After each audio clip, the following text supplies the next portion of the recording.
infection care, MDT, is indeed a very hot topic in the infection field. Well, today's meeting is also unique because for tonight's session, it is also international session. We have two distinguished Italian experts join us. We have 3 cases. One case is from Italy. The 2 other cases are from China. And also today we have experts from different disciplines join this session. In addition to case reports, we're also going to have the joint discussions based on those cases. So I think through tonight's 3 case exchanges and discussions, you're going to have many takeaways. I also want to wish tonight's meeting a great success. Thank you, Professor Wang, for your kind opening remarks. I want to give the floor to Professor Liu Shao to give us the opening remarks. Professor Liu Shao is pharmaceutical doctorate, postdoctorate in clinical medicine, chief pharmacist level 1, professor level 2, doctoral supervisor. He's from the Shanghai Hospital. So Professor Liu, please. Thank you, Professor Chu, for your kind introduction. Distinguished experts, good evening. It's my great honor to co-chair today's meeting with Professor Wang and Professor Chu. And today we'll focus on the international MDT training for intensive infection care. Professor Wang already gave you the briefing about the background of today's meeting. I believe for the antibiotics choice, especially currently in China, with the reimbursement policy impacts, how can we optimize the choice? We need to have the MDT discussions. Yesterday night, we also had a small-scale MDT. Professor Li Yuan is also present at tonight's meeting. In the past, we didn't have a large number of antibiotics, but in recent years, I see emergency of a large number of new antibiotics. And I think in the future, how can we make the right choice? I think we need to have more MDT efforts to clarify the best standards to guide our choices. And this is not only for the intensive infection patients, but also for patients that have the resistance issue to different antibiotics and also drugs choice for resistant strains. I think with tonight's meeting, with the joint discussion, we can have better understanding as how to better utilize the antibiotics in the future. I also want to wish today's meeting a great success. Thank you, Professor Liu Shao, for your wonderful opening remarks. Now I'd like to invite Professor Xin Jingyan to give us the opening remarks. Professor Xin is from the Qingdao University Affiliate Hospital, medical doctor, chief physician, doctoral supervisor. She also has many other important academic titles. Over to you, Professor Xin. Respected Professor Chu, Professor Wang, and I don't have good connection because I'm not back to my room. So first, I want to thank Professor Chu for the kind introduction. It's my great honor to attend this meeting together with other top experts. And just now, another professor sent me a text message. President of Italy visited China, and he's going to spend 6 days in China. So I'm very happy to have the joint discussion with Italian expert online. Today, the intensive infection or severe infection is a very critical issue in our department. Facing different patients, we will have different treatment choices. I hope that through tonight's meeting, we can have the learning from each other, and we can also have the mutual learning from each other in the future. We can also conduct more collaborations. I sincerely hope tonight's meeting can be a great success. Over to you, Professor Chu. Thank you, Professor Xin, for your kind opening remarks. Without further ado, we will enter into the academic part. The first speaker is Professor Carlo Tascini. He's going to give us an academic talk. I'm going to introduce him to you.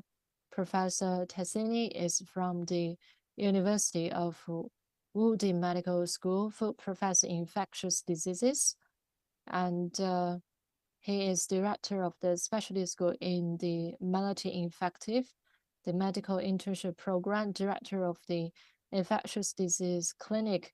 Welcome, Professor Tascini. And today he's gonna share with us about the case of SSTI. Over to you, Professor Tascini. So, Professor Q, thank you very much for the invitation. Can you hear me? I asked, yes, okay. I try to share my screen. Let me share my screen. I hope that you can see well the screen.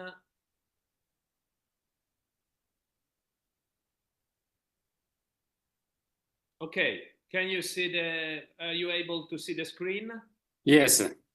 Yes, so I'm Carlo Tascini. I'm a professor of infectious disease at Udine University Hospital, northeast of Italy.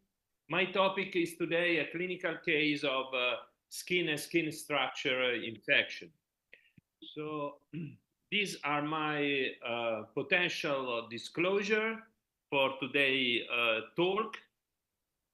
So I start for this case of a 70-year-old woman that she cares for a person at home and she don't want to move from her home, so she don't look for visiting medical assistant and so on, and so no medical check in the last years, and she suffered from arterial hypertension, and she has intolerance to sugar, obesity, and she has smoked for decades 20 cigarettes per day. You can see that she weighed 90 kilos and the height is 168 centimeters.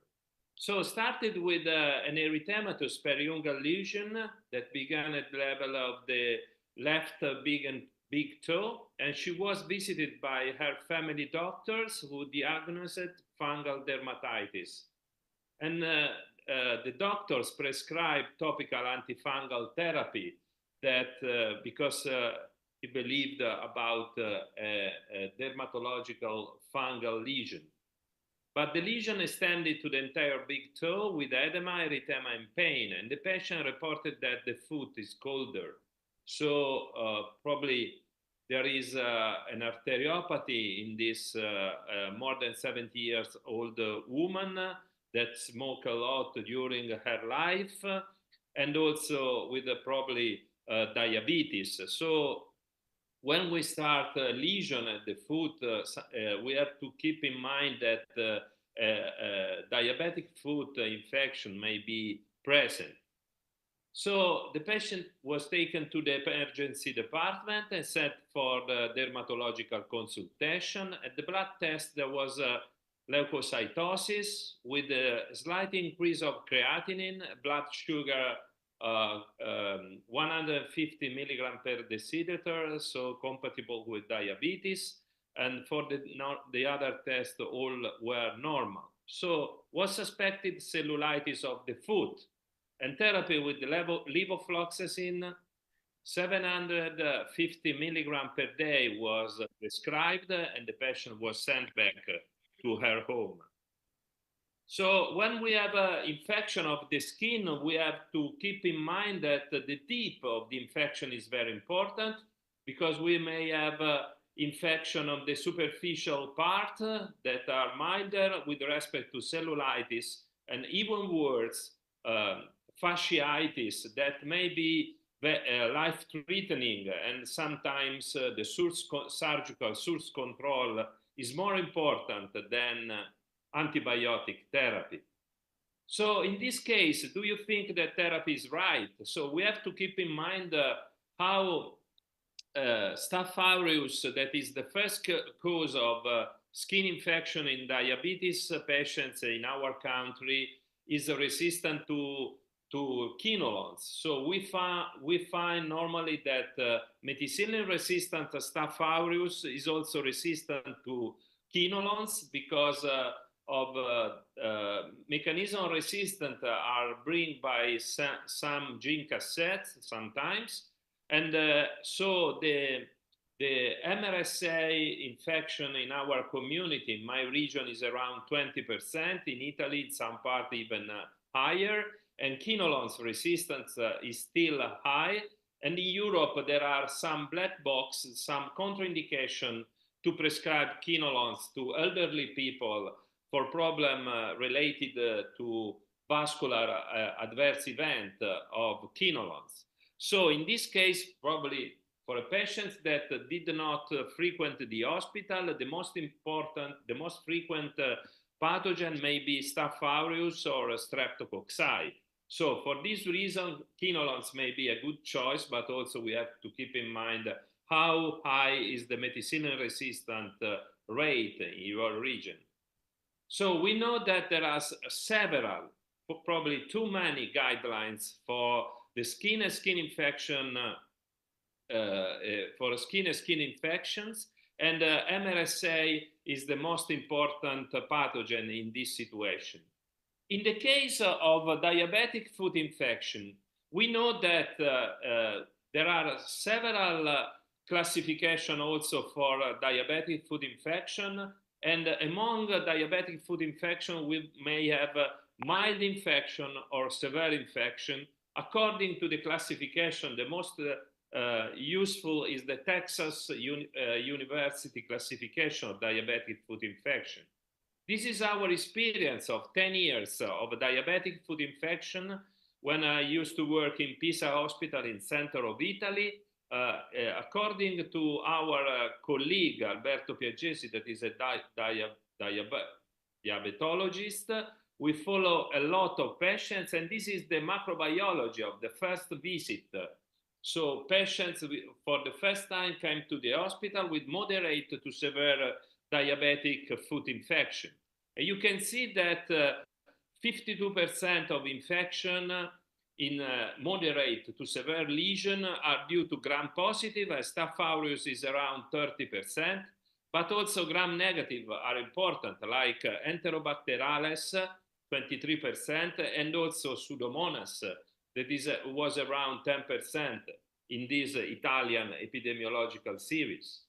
And the most important thing was that when we check the resistance to quinolones in these patients, you can see that we have more than 50% of resistance in the isolate from diabetic foot infection.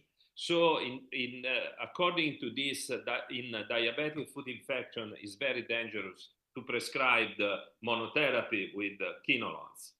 So the epidemiology of skin infection, foot infection in diabetic patients is related to the region where they live. In fact, in high-income country, most frequent pathogen are Staph aureus, streptococci. Instead, in low or medium income country, gram-negative are more frequent, especially in a country where the weather is warmer, because gram-negative, especially Pseudomonas, is grow better in warmer climate, and in patients that use to wash several times feet, like people from MENA country or Middle East country. So it's important the epidemiology of infection of the skin in diabetic patients according to the country where they live. But when we isolated MRSA, this is our experience in diabetic foot infection published in the ECCMID 2015. If you isolate MRSA from one of these patients, the probability to die is higher. And so it's very important to know also this point. And we have always to rule out osteomyelitis because it's different, the therapy, the length of therapy, the type of therapy in osteomyelitis. And in diabetic foot infection, it's enough to see or to touch with the specillum, the bone. So this is the probe to bone to diagnose osteomyelitis. You don't need CT scan or other examination to confirm the osteomyelitis. So coming back to our woman, to our patients, the patients returned home. The foot did not improve, but unfortunately, after 2 days, traumatic lesion of the left pretibial region happened, and within 2 days, there was a lesion, a necrotic lesion that also has a red border and erythematous lesion and was warm. So she came back to the emergency room, and now you can see that again there is a leukocytosis. Again was seen by dermatologists that prescribe amoxiclavulanate and macrolide and returned at home, but the clinical condition worsened and came back to the hospital and was seen by a vascular surgeon who detects tight stenosis of the left popliteal artery. So you can see here how the lesion was so severe now. These are the foot. And there was an emergency hospitalization, a first attempt to revascularize the femoral popliteal axis that failed, and so was admitted to the vascular surgery unit, where she arrived with diagnosis of acute left leg and foot ischemia after endovascular revascularization due to critical ischemia with large leg lesion. And so fibrinolytic therapy was instituted with heparin and urokinase, and the following day endovascular revascularization was carried out with mechanical disobstruction with placement of stents, multiple angioplasties, and the femoral popliteal and peroneal artery of the lower limb and subsequent fibrinolytic therapy. And the piperacillin tazobactam was started. So our way to administer piperacillin tazobactam is a loading dose that is 1.5 dose followed by 18.5 gram continuous infusion.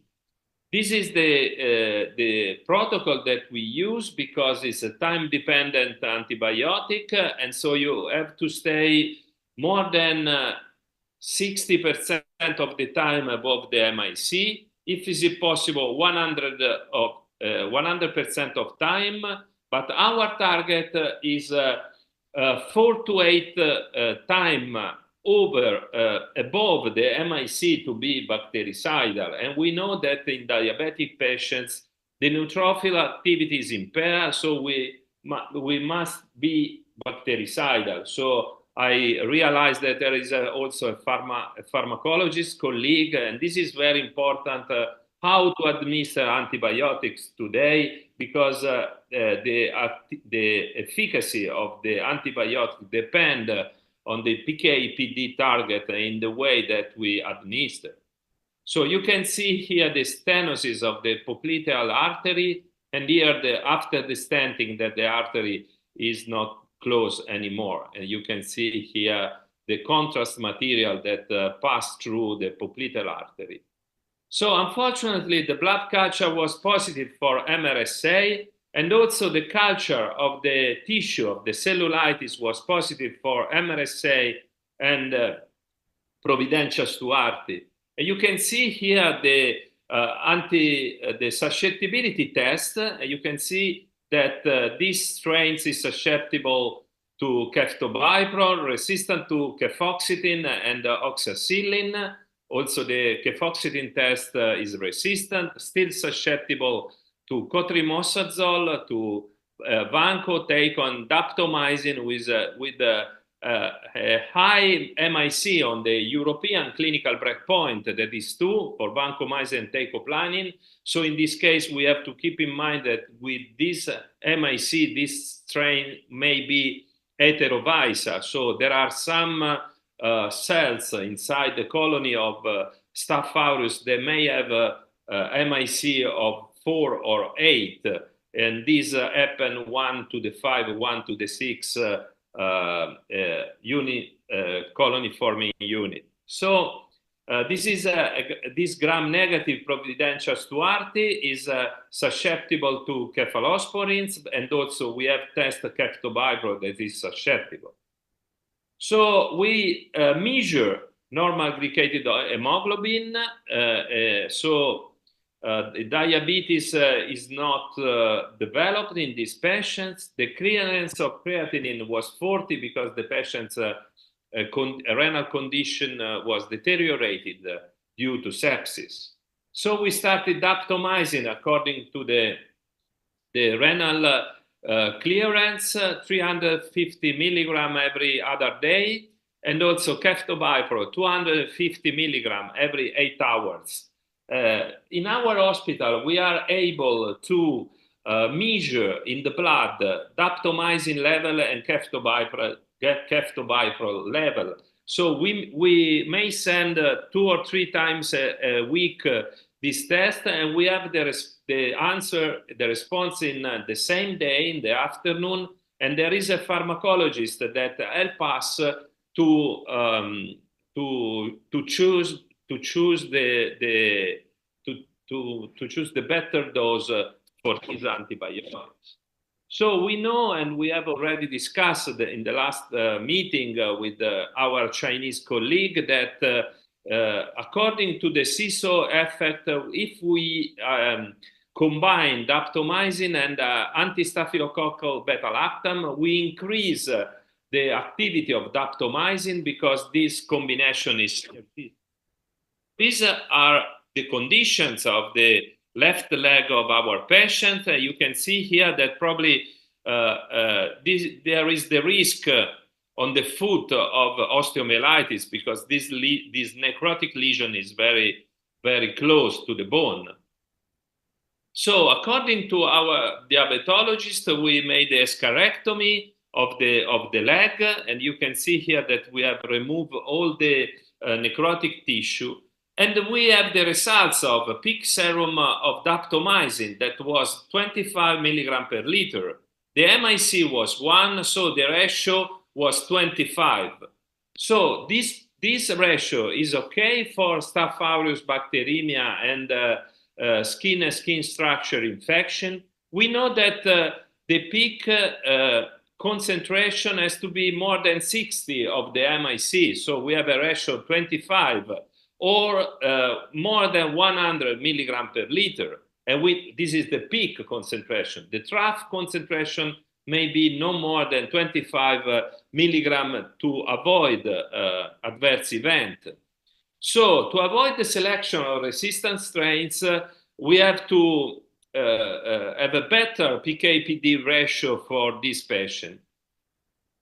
So we increase the dose of daptomycin. According to MRI, we were able to rule out osteomyelitis, and so we modify our therapy with daptomycin 700 milligram every 24 hours and ceftobipro 500 milligram every 8 hours. And peak serum of daptomycin was up to 80, so was in the target, and also the concentration of ceftobipro were in the target. And so the patients were discharged after a month of hospitalization, waiting for a skin implant.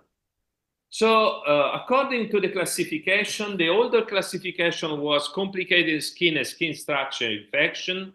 Now we have acute bacterial skin and skin structure infection that was a definition of FDA, but only for included patients in the registration study.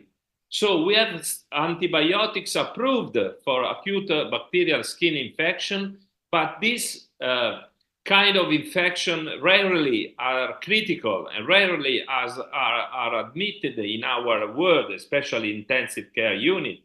So sometimes we have to use this drug for acute bacterial skin infection of labor. So this is the definition of APSI.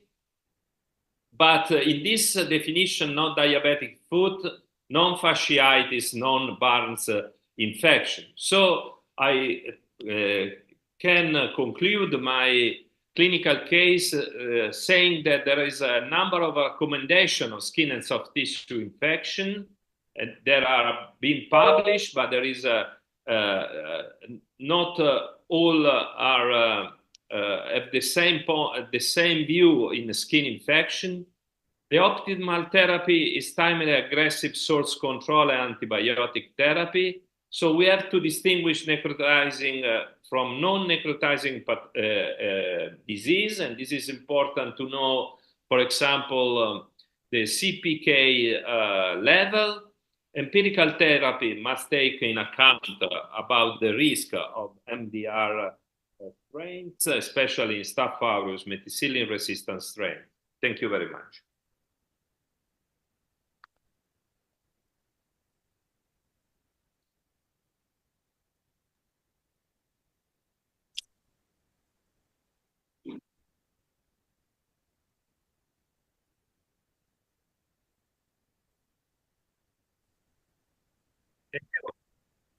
So just now, Professor Tascini shared with us a case that has the diabetic foot with the infection, and also shared with us many important studies results. And in his talk, we learned that the Staphylococcus aureus infection rate in diabetic foot patient is quite high, which is around 29%.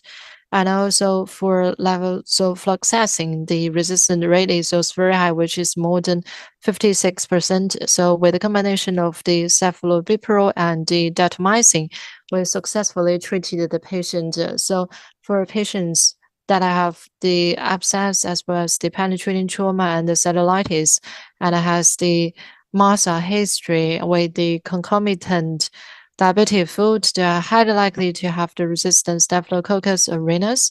So next, we're going to have the panel discussion. We are also very happy to have Dr. Simona Giuliano from Italy join us. So over to you, Professor Giuliano.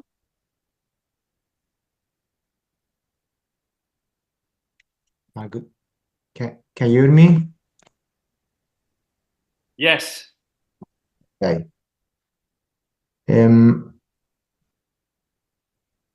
Yes, I thank you very much for the invitation. We have just talked with Professor Tascini about this case of diabetic foot infection, and I'd like to stress the importance of adequate antibiotic therapy that is targeted to the probable etiologic factor of this skin and skin structure infection. I would like to also stress the importance of coverage for anaerobic coverage for this kind of infections. So I would like to ask to Professor Tascini what he thinks about the importance of coverage of anaerobic. So thank you, Simone, for the question. There are cases of skin-on-skin structure infection in which anaerobic are very, very frequent. For diabetic foot infection, not the case in this case that I show today, but sometimes for Texas University classification class 3, we have several indications also to treat, to cover, if you want, anaerobic infection. Instead, in severe skin infection, also outside diabetic patient, there are infection of the perineum that are frequently caused by anaerobes, and also in drug addicts we have frequently anaerobes involved in skin infection due to drug inoculation. So in these cases, anti-anaerobes activity is very important. So we have to know that daptomycin may be active against gram-positive anaerobes, but not gram-negative. Instead, ceftobiprole has few activity against anaerobes. So in this case, we have to add another antibiotics to increase an anti-anaerobic coverage.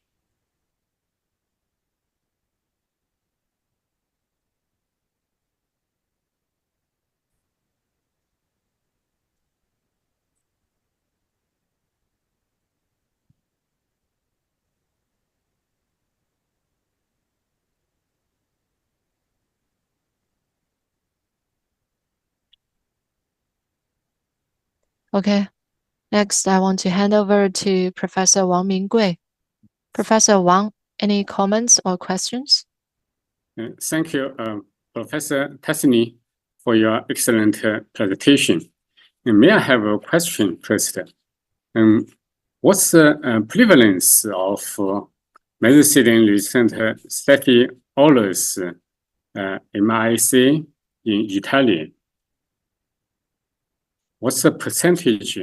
Yeah. So unfortunately, in Italy, the MRSA rate in blood isolates, we know only in blood isolates because we measure only in blood and cerebrospinal fluid isolates, is around 25% in the country. But there are some regions in our country where the rate is 10% and some regions where it's 45%. But the mean rate is 25%. Unfortunately, this rate is the same in the last 20 years. We were not able to reduce the circulation of MRSA. We don't have so many community-acquired MRSA. We have hospital-acquired MRSA, but I repeat, unfortunately, that the rate is the same in the last 20 years and is up to 25%.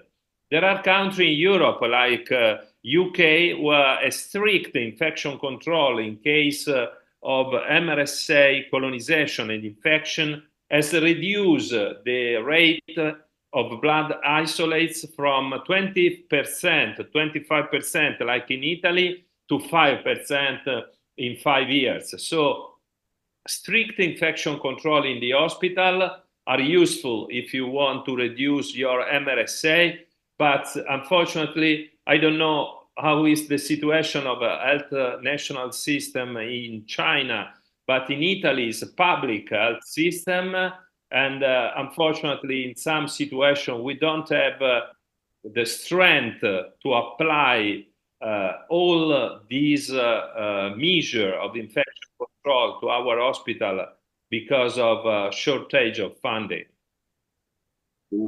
Okay. I think in study, 25% the prevalence of MRSA is already low. It's lower than in China. And in China, we have a similar experience with England. The prevalence of MRSA decreased from 60% in 2005 and decreased to now less than 30%, about 29%. This is also maybe related to the infection control measures implemented in clinical. I have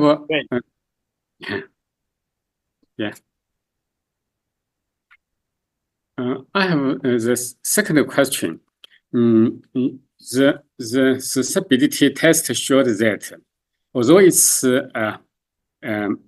MIC isolate, but it's susceptible to ceftazidime avibactam.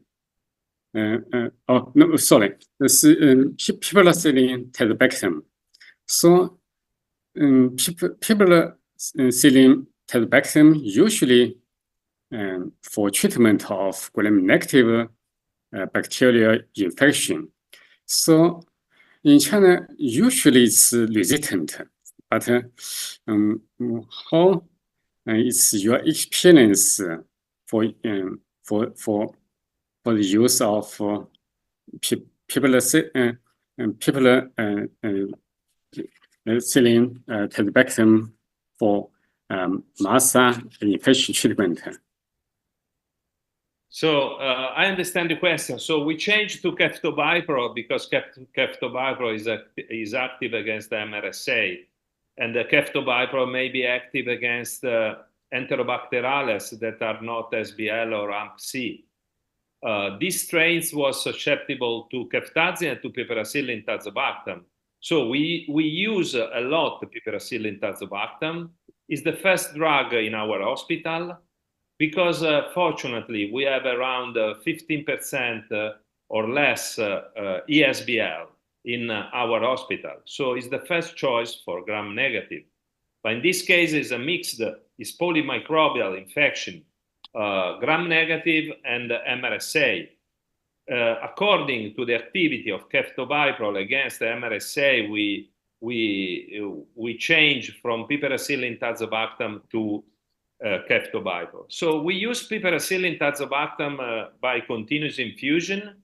And so in the last year, we have data from more than 300 patients treated with continuous infusion, and the medium blood concentration was around 80 milligram per liter. That is 10 times higher than the European clinical breakpoint for piperacillin tazobactam for Enterobacterales, that is 8 milligram per liter. So we use in this way, we use a lot, but when we have the need to cover MRSA, we use ceftobiprole. Before ceftobiprole, we combined daptomycin with oxacillin or sometimes with piperacillin tazobactam, because we know that even against MRSA, if we add a beta-lactam that is not active against MRSA, but the beta-lactam is able to decrease the MIC of daptomycin. But after the availability of ceftobiprole, we use ceftobiprole in combination because it is more potent than other beta-lactam that alone are not active against Staph aureus. I hope that I answer your question. Thank you. I also learned from you that, and happy to know that in Italy, TDM drugs include ceftobiprole and daptomycin. In China, these two drugs have not yet monitored by the therapeutic drug monitoring, TDM. So it's good in Italy. To be honest, there are very few hospitals that measure TDM also in Italy, but there are also even less in Europe. So this is a possibility that we have in this hospital, because there is a pharmacologist that is implemented this measure using spectrophotometer method. And so it's easy for our lab to have the results in few hours, because we use in the normal lab the spectrophotometer method to analyze many of antibiotics, antifungal, and sometimes antiviral drugs. And so we may able to have the consultation of the pharmacist the same day, the pharmacologist, and to change the dose according to the fact that is too low or too high. It's very good. Thank you. Thank you very much. Can I ask a question to Professor Wang? I'm just curious. I would like to ask you if you have observed in the last year an increase in drug toxicity related to the use of daptomycin at doses between 8-10 milligram per kilo, namely eosinophilia or myopathy. Because we in Europe have seen an increase in drug-related toxicity. In China, daptomycin is not so intensively used than other countries because blood culture for MASA is not common, and we usually use 500 milligram per day, and also no hospital is capable for TDM for the drug, so we don't know the level of drug concentration, and the adverse effects is also not so common for this drug. Okay, because due to the use of daptomycin in combination with ceftobiprole, for example, for Staphylococcus aureus bloodstream infection, we can reduce actually the dose of daptomycin. This led us to a reduction in the drug-related toxicity, because in the last 5 years, in my experience as an ID consultant, I've seen a higher degree of toxicity using doses that are recommended for Staphylococcus aureus bloodstream infections, such as 8-10 milligram per kilos. So the combination is also able to reduce the incidence of these drug-related toxicities.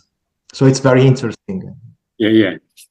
Thank you for sharing the experience.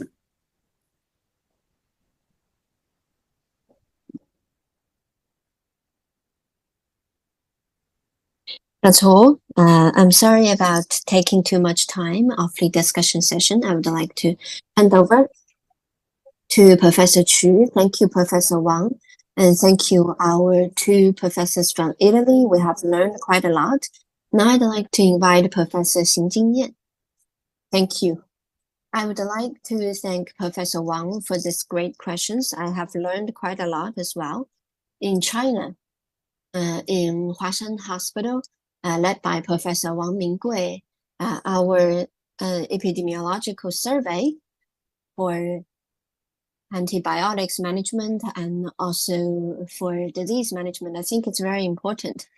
For MRSA, when I was young, we have very high proportion of MRSA, but after these years of efforts, we have reduced MRSA proportion. Now, for the entire China, it's around 30%, but in our hospital, MRSA infection rate is around 25%. So I believe this is the result of our joint effort. So now we have more and more antibiotics that we can choose from. I believe for us who work in ICU, this is a great news. I believe Professor Chu agreed with me. We hope that we can have less and less resistant strains like MRSA, so that we will be able to have better management.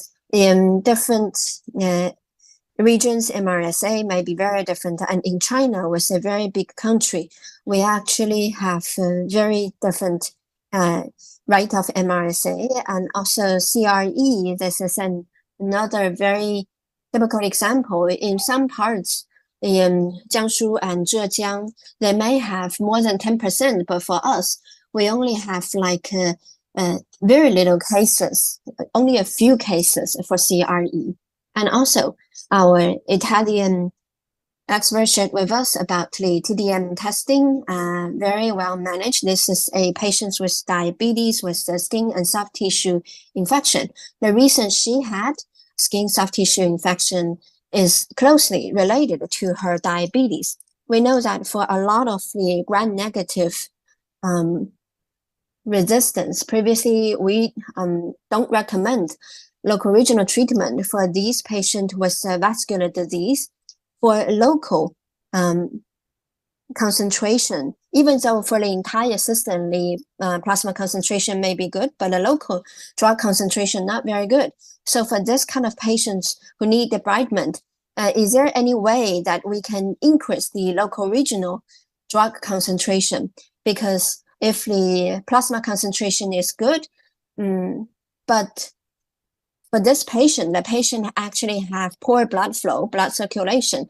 So for this kind of patient without TDM to guide us, is there anything we can do to improve the local regional concentration of drug? This is a question to our Italian expert and also to Professor Wang as well. Is there any better solutions or suggestions that you have? So if I understand correct the question, in my opinion, it's very important to bring the antibiotics in the place where the infection happened. And in this case, we have, fortunately, we were able to revasculate the leg and to debride the leg, removing the necrotic tissue. So the TDM is important, but we know that we have the concentration in the blood. We have we have to bring the antibiotic also in the skin, in the bone, and everywhere we need to treat infection. But according to the literature, we know the rate of penetration of the most important antibiotics in the bone and the skin. So knowing the concentration in the blood, we may figure the concentration in the tissue. So for us now, it's very, very important to know the concentration in the blood. So this is my point, my view. Thank you.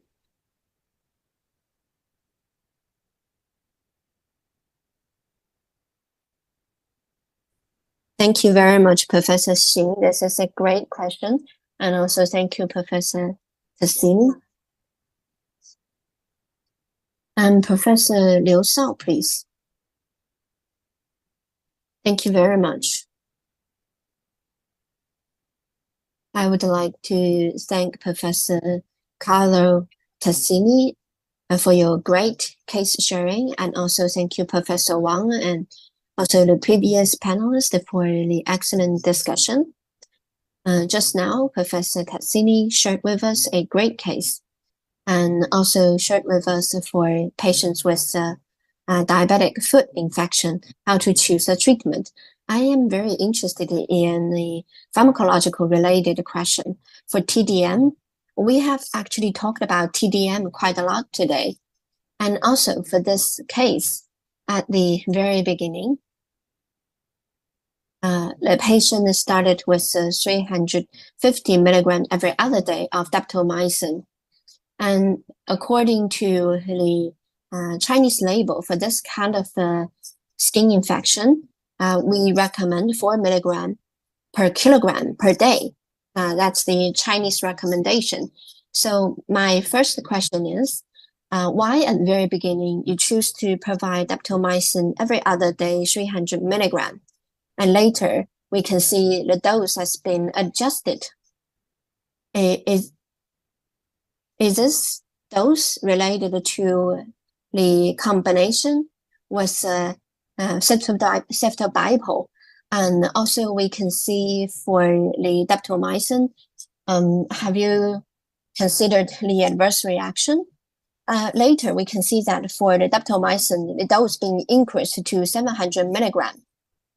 And also you use TDM to measure the plasma concentration.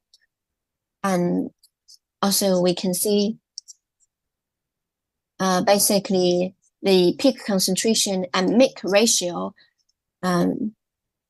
is satisfactory. Therefore, we successfully controlled the infection for this case. So my second question is, in Italy, under what circumstances do we need the TDM monitoring? Do you routinely perform TDM or selectively for some antibiotics? Thank you very much. So thank you very much for your question. The first part is why we administer 350 milligram every other day, because according to our indication for daptomycin reducing dose in renal insufficiency, we may use this dose. This dose was correct, but I believe that I discussed this case because I did not start with so low dose, but we have to keep in mind that septic patients sometimes have a reduced renal clearance for 1 or 2 days due to sepsis. And there are reports in the literature that if we follow the clearance of creatinine and we reduce the antibiotics, the mortality sometimes is increased. So the point is very, very good. And I report this case for this reason. But the second point is that, so when we combine daptomycin with beta-lactam, the MIC of daptomycin is reduced. Unfortunately, we don't know this data bedside. But when we test in vitro for research, or when we are able to do this, we see that there is a reduction of 4 or 8 times of MIC. So also the PK/PD ratio, we don't know the MIC, real MIC in combination. For this reason, when we use lower dose of daptomycin, we combine beta-lactams to reduce the daptomycin MIC and to be in target on PK/PD ratio.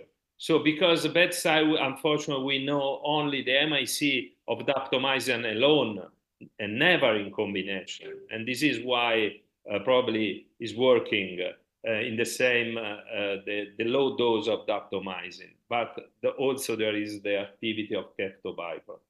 So I repeat that there are few hospitals that perform TDM routinely in Italy. For all our patients that we admitted to our ward or with or we consult in the other ward, we routinely apply TDM to moderate to severe cases. For the antibiotics that we are able to measure in this hospital is around 20-25.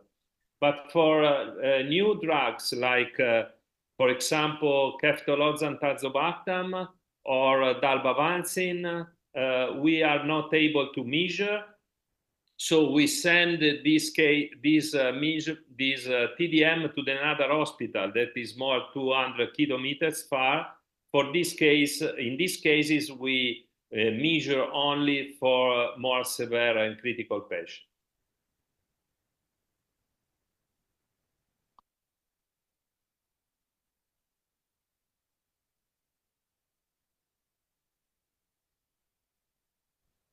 Thank you very much. Thank you, Professor Liu, and thank you, Professor Tascini. We have also learned quite a lot from this round of discussion. I would like to invite Professor Li Yuanyuan. Professor Li Yuanyuan is from Xiangya Hospital. She's Chief Physician, Doctoral Supervisor, Postdoctoral Collaborator Supervisor at Department of Respiratory and Critical Care Medicine. Thank you, Professor Chu. Today, I have indeed learned quite a lot. I have a question to Professor Tascini.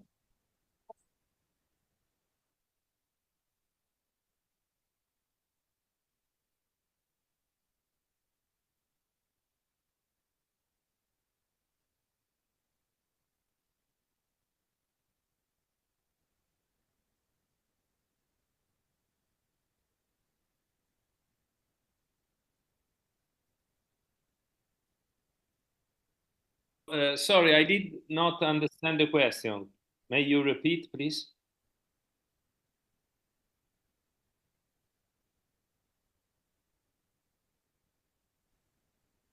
The patient is not really responding to the linezolid. Is it because linezolid is not effective for this patient, or is it because of lack of debridement?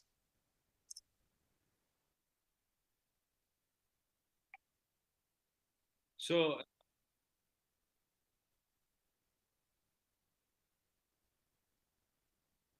yes, we did not treat this patient. I understand. Thank you for the question. We did not treat these patients with the linezolid. We did treat with the levofloxacin. But it's true that the debridement is very useful, and also linezolid may be used for skin infection. The only thing with the linezolid is that we cannot use more than 4 weeks, because the indication is no more than 4 weeks. And linezolid, unfortunately, may have an high rate of adverse event, or neuropathic adverse event. And in patients with diabetes, may be not the good choice if neuropathy is already there. In diabetic foot infection, diabetic foot infection was studied linezolid in a prospective study, but without osteomyelitis, because for osteomyelitis in diabetic foot infection, you have to treat patient for more than 1 month, for 6 weeks.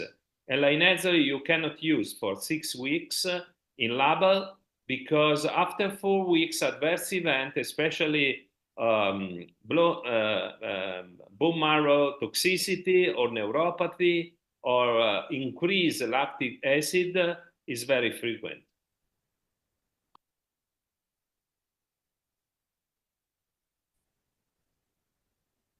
Welcome. We in Italy are waiting for a contezolid that is less toxic than linezolid. Do you have any experience with contezolid? Because I know that in China is currently on label for skin and skin structure infection. If any one of you has some experience about the use of contezolid.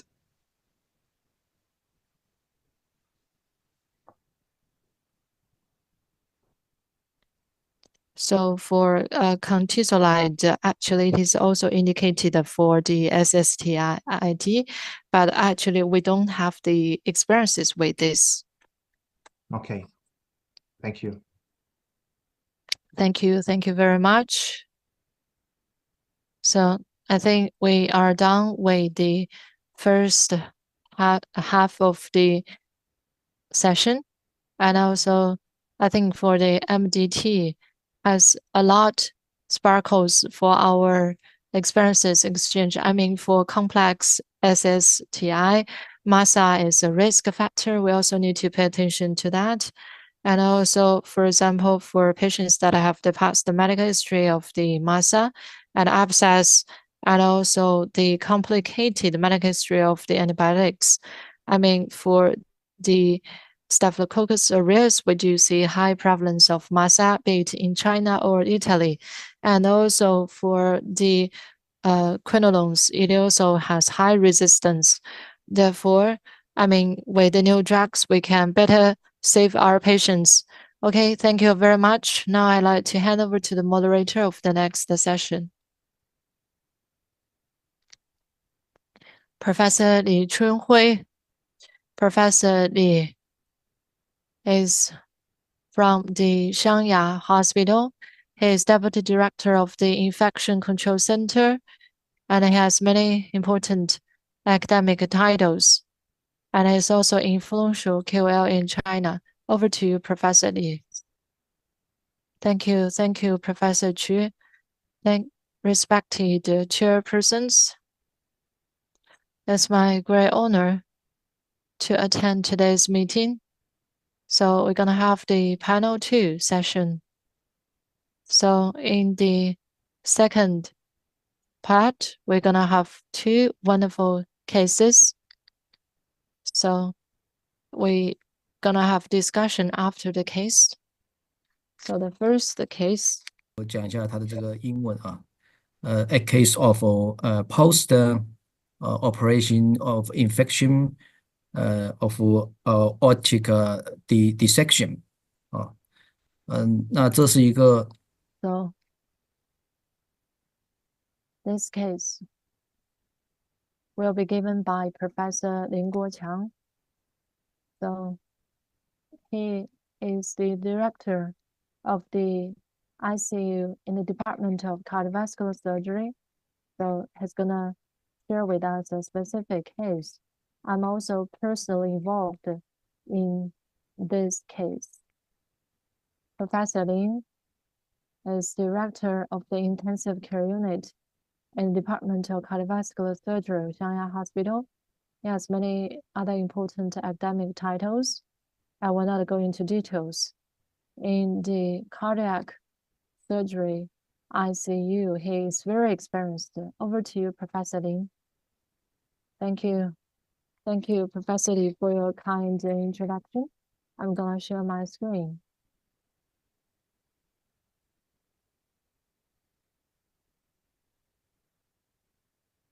Can you see my screen?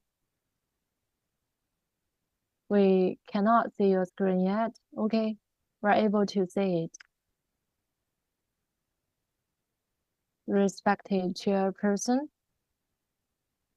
respected experts, and Professor Li. My name is Minggui Wang. I'm from the cardiac surgery department of the Shanghai Hospital. I think for cardiac surgery department, I'm not an expert in the field of infection. So today I want to share with you a case of the post-aortic dissection surgery infection.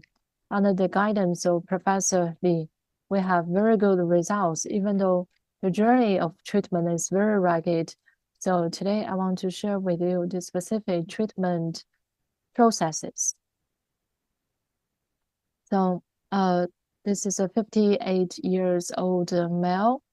The patient came to see us on 10th of July 2024. The patient stayed in the hospital for 81 days. The main complaint is the fever for 7 months after the aortic dissection surgery. And actually in November 2023, the patient received the surgery for aortic dissection. The patient had replacement of the aorta and with the implantation of the stent, and the patient utilized the multiple antibiotics.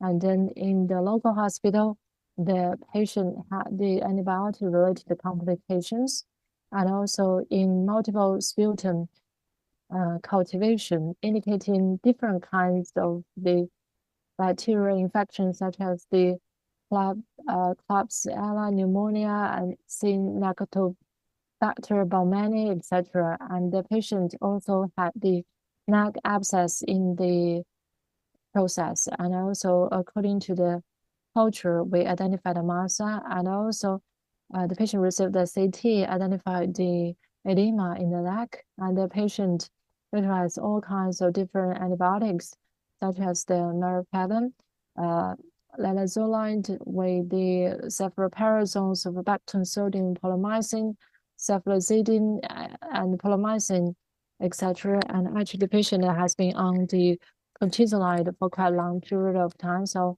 after treatment, the patient had some mitigations of the renal failure and dyspnea. However, the patient still had recurrent fever, and later the patient had the back pain, and then they passed the medical history, because here the patient had hypertension, coronary heart disease. The patient had allergic history to penicillin, and the patient had no other abnormalities except for suspicious positivity of the leg elevation test. And so according to the CT workup in May 2024, after implantation of the grafting, actually we see the swelling of the tissue in the mediastinal part. So after the patient is administered to the hospital, and the diagnosis is the graft infection after aortic dissection surgery. And so for the back pain, we suspect that it is caused by the infection or even tumor, and the patient has renal failure, chronic renal failure, and other chronic diseases. And the patient came to our hospital, but the patient is very complicated. So I'm going to give you some infection-related information. So the patient came to see us, and we did the workups, including the blood routine test. The patient had an anemia, and the patient repeated the fever. We also checked the immune system for this patient. There's no special abnormalities where was of tension, and I can see C protein and procalcitonin were abnormal, and with the sputum cultivation, we had massa identification and Pseudomonas aeruginosa. For massa, it is persistent throughout all the workups. For blood culture, we also identified massa. And so when he was administered to our hospital, we did the lumbar MRI, so indicating the osteo or the bone marrow edema in L4, L5. And so back then with the MDT discussion, we were highly suspicious of infection for this patient. Therefore, according to the ESVS guideline, and so when we have the persistent fever and inflammation after aortic graft implantation, we need to identify the infection source. So the patient had the abscess in the incision site and also had abscess in the neck. So we were suspicious of the graft infection for this patient according to the guideline. So we need to do the CT. And so in May, we did the CT, and according to the guideline, we can further perfect the workup with the PET CT. So then we did the PET CT for this patient. So after the PET CT is done, then we're able to confirm that the patient had the glucose intake elevation in the paragraft and stent areas. So according to the classification of the MAGIC, so we can see the patient had at least 13 recognitions, and the cultivation is positive, and we also see positive image signs. And for other secondary conditions, for example, for PET CT, we also see those positive signs. And the patient also had some clinical manifestations such as the wound exudates as well as the abscesses. Therefore, according to MAGIC guideline, so we are able to establish the aortic graft infection diagnosis. So for aortic graft infection, among all the guidelines, conservative treatment was not recommended. The recommendation is to do thorough debridement and also to remove the graft and also to do the vascular reconstruction. So even though guideline didn't recommend conservative treatment, however, according to our experts, we had a consensus that for the aortic graft infection, so all the conservative measures will not be recommended. The only way out is to do thorough debridement and remove the graft, and then to do the revascularization or the vascular reconstruction. So once we confirm the diagnosis and we did the broad MDT, and then the surgeon came, the surgeon thought that the stent and the graft was not able to be removed by the surgery because the patient was in very poor situation. Surgeons don't dare to do surgery for this patient. So they suggest to do the conservative treatment to control the infection. And also for family members, they're also scared of the surgery. So we can only utilize conservative treatment for this patient. Therefore, the diagnosis is confirmed for the metastatic abscesses with the infection of the graft and also the patient had abscess in the neck for the treatment for the antibiotics because the patient was on the almoxicillin as well as the cortisone. The last time he was discharged, so we continue on this antibiotics. And actually, after the utilization of those biotics, the blood workup result improved. So after the MDT discussion, we made a decision to continue to utilize doxycycline with cortisone for this patient. And then we switched the doxycycline oral drug for this patient. We also communicate with the patient relatives, telling them about the information. So without surgery, the patient has to be on antibiotics for quite a long period of time or even throughout his life. So these are the general information. And in this process, we understand the reality is very harsh with the combination of the doxycycline and cortisone for 1 month. The patient began to have PCT, low fever, and C protein elevation. Here we can see the patient's CRP still in very high position and PCT is still high. The patient still have lower back pain and the lower back pain is so severe at night. The patient actually tried to commit suicide. So the pain is very severe for this patient. We have done the sputum culturing for this patient and still Pseudomonas aeruginosa and MRSA and blood cultures show MRSA. We have also performed the MRI for the lumbar vertebra and actually the MRI suggests the infection progressed.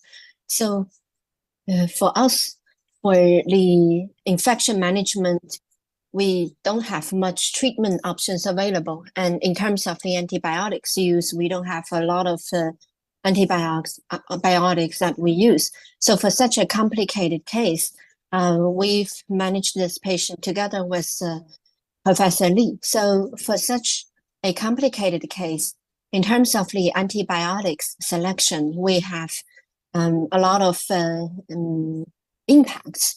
For example, for this patient, the patient family member is quite sensitive about the signs and symptoms and also the renal function. So if there's some treatment that might affect the kidney function, the patient family member will refuse to take that.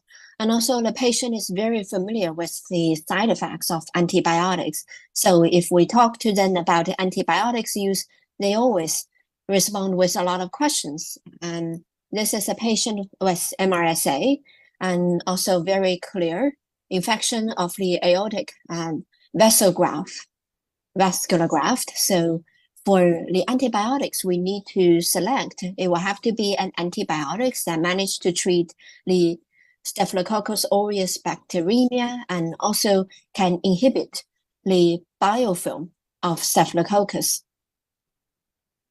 So this antibiotics will have to be able to inhibit the synthesis of the Staphylococcus biofilm.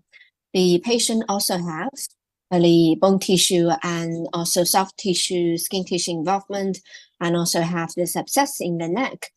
So for the antibiotics that we need to select, it will have to be an antibiotics that can also treat the skin and soft tissue, bone and lung infection, because we can see for the patient's sputum culture also showed MRSA, and the patient family member would like to preserve the liver and kidney function. They hope that the antibiotics we choose should not impact the liver or kidney function.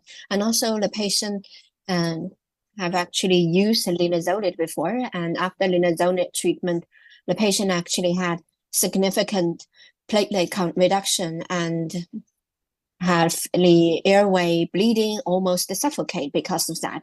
So we decided to choose something with no obvious bone marrow suppression and can act as a rapid bactericide. So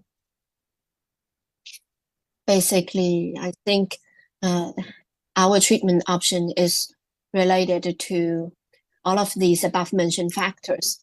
So for us, eventually we have selected the treatment, which is ceftobiprole. And for ceftobiprole, basically in China, the approved indication is only hospital-acquired pneumonia or community-acquired pneumonia. So for us, we actually refer to the US label of ceftobiprole. And in the US label for ceftobiprole, it seems that it can treat the S. aureus and also has the indication to treat the lung infection, etc. as well. Therefore, according to the hospital policy, we decided to treat this patient with ceftobiprole in an off-label way. We have communicated thoroughly with the patient and family member. We have also communicated quite thoroughly with the patient and the family member about the efficacy of using ceftobiprole in treating the S. aureus bacteremia. And also there's no relapse and resistance. So we have communicated all of this information to the patient.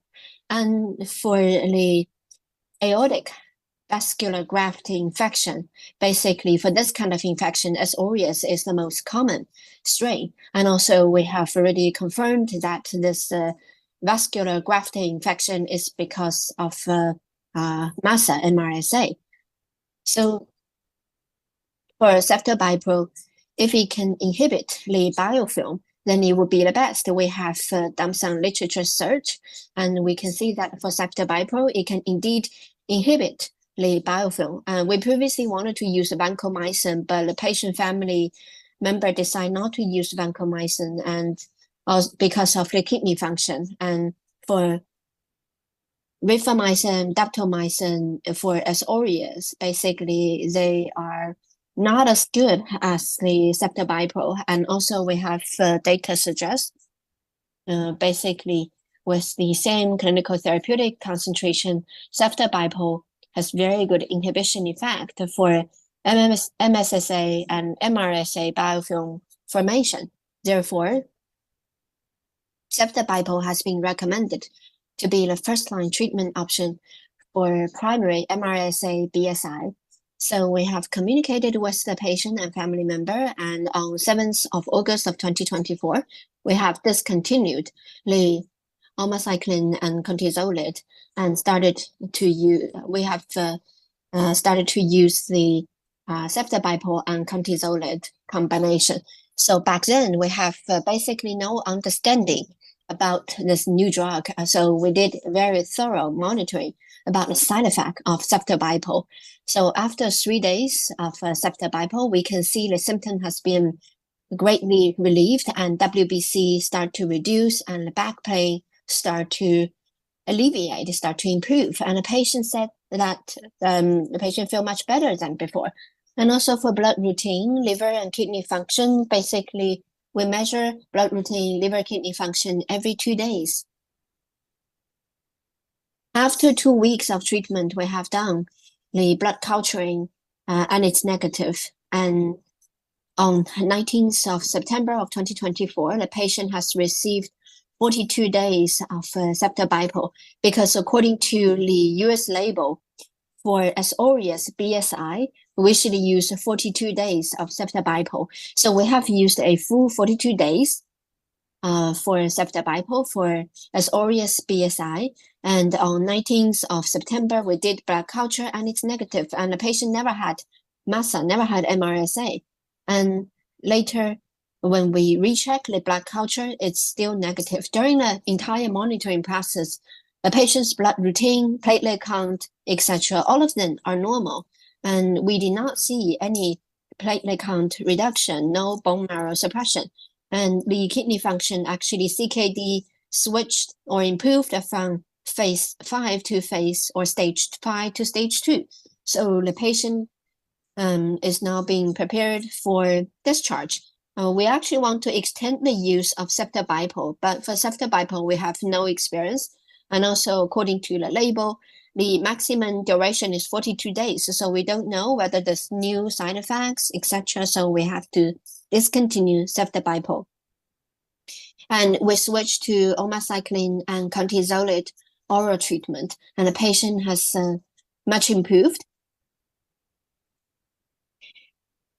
And also the patient had abscess in the lumbar vertebra, and the antibiotics for that abscess need to be used for 3 months. So the patient been discharged and also still receiving oral omecicline and cortisone. Later, the patient blood tests are all normal. So we have done 2 times of blood culture. We can see this is the blood culture result on 23rd of August, and this one is the blood culture result on 18th of September, and they're all negative. So the patient came back to the local hospital, being discharged from our hospital, and go back to local hospital for further checkup. We can see the CRP of this patient is back to normal, and also PCT is normal as well. So for this patient, this actually has never happened.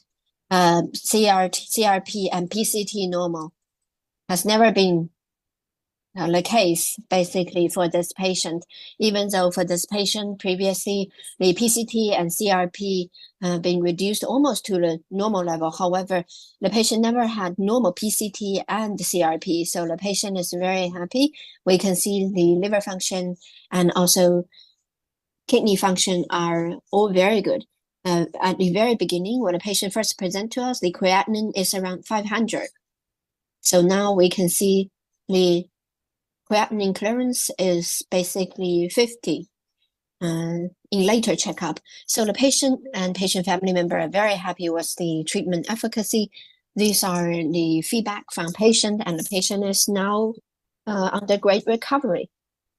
Until today, the patient actually came back for follow-up today. From the evidence we had so far, from the information we had so far, we can see the patient has been doing great, and the abscess in the mediastinum has already been absorbed. So for this kind of vascular graft and endograft infection in cardiology surgery, we have only less than 1% of VGEI incidence. However, if there's aortic vascular graft infection, the mortality rate can be very high. Here we can see from the guideline, it's around 58% for aortic vascular graft infection, especially if it's in the chest aorta, the mortality rate can be very high.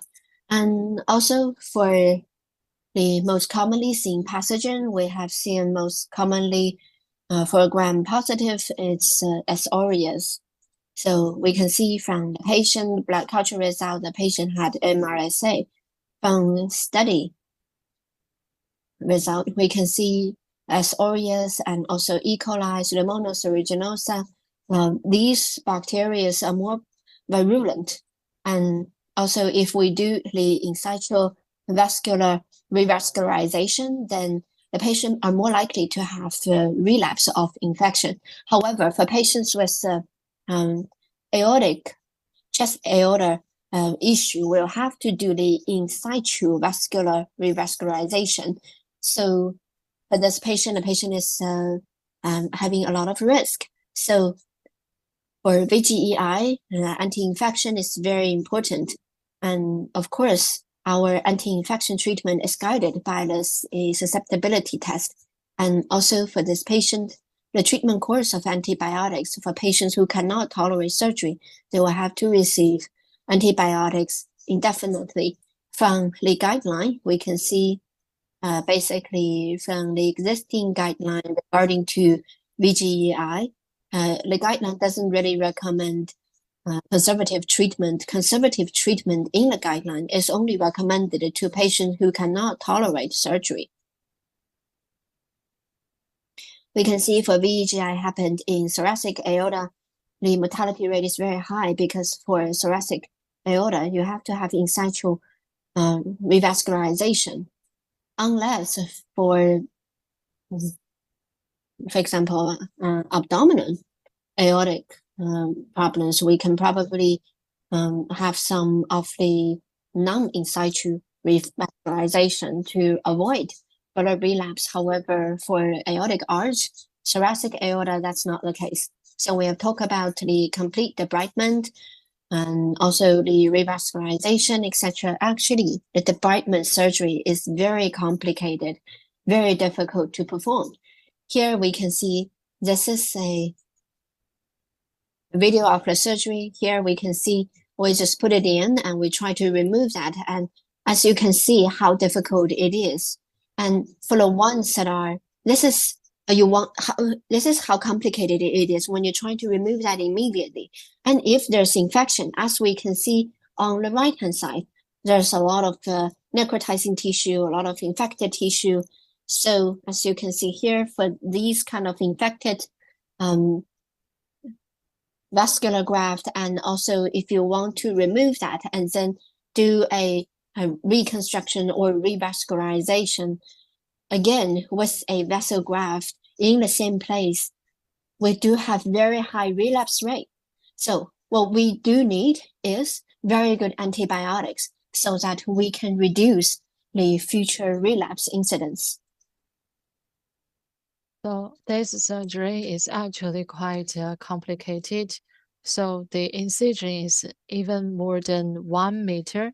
And for this aorta, we need to reconstruct it to this part on the left. You can see this schematic picture. This is not an infectious patient. And so from the abdominal aorta to thoracic aorta, we did this reconstruction. And so you can see all those organs and diaphragms in this picture. And you can see the wound is very, very big. And so, and for those patients, they are more likely to have infection. So you can easily see from this picture. So for thoracic aorta, for this part, actually, we cannot do the engraftment or a transplantation. And so for the in situ reconstruction in the infection lesion, sometimes they would have high probability of the relapse of the infection. And that's why for those patients, they have high mortality rate. And so do we have antibiotics to treat those patients in a conservative way? We sincerely hope we have the antibiotics to have the conservative treatment. And also, I hope that I can have the antibiotics to reduce the reinfection risk. Actually, in 2023, we see there is a study published by the VSC for patients that are contraindicated for surgery. There's a single center retrospective study without removal aorta graft with targeted antibiotics. It may work for the VGEI for aorta, and it is not always necessary to have patients on lifelong antibiotics, even though the likelihood is minimal. But as long as we're able to choose the right antibiotics and the right treatments, it may work. So that's all from me. Thank you very much. Thank you. Thank you, Professor Lin, for your wonderful case. This case is very complicated, and the total treatment duration is almost 1 year. And I personally involved in the whole anti-infection treatment for this patient. So I think for the successful treatment of this patient, I also feel very excited. Thank you, Professor Lin, for your kind presentation. So next, we're gonna have the discussion. So yes, thank you very much.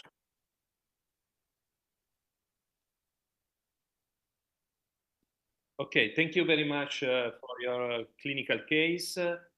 I would like to ask if you believe that ceftobiprole has antibiofilm activity alone or in combination, and if you use for this reason or for other reason. Thank you very much.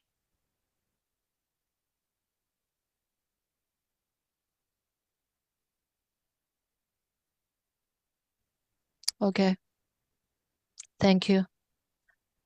Thank you very much for your question. Actually, for the ceftobiprole, it is the first time for me to utilize it. Before that, I didn't have the experience for it. And actually, the patient utilized the cortisolite. It worked for this patient.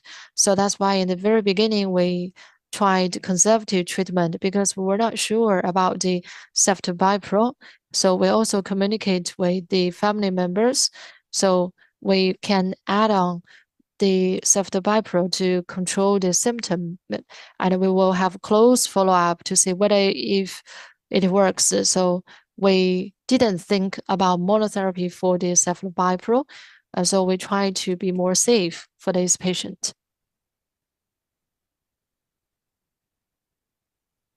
Okay, thank you.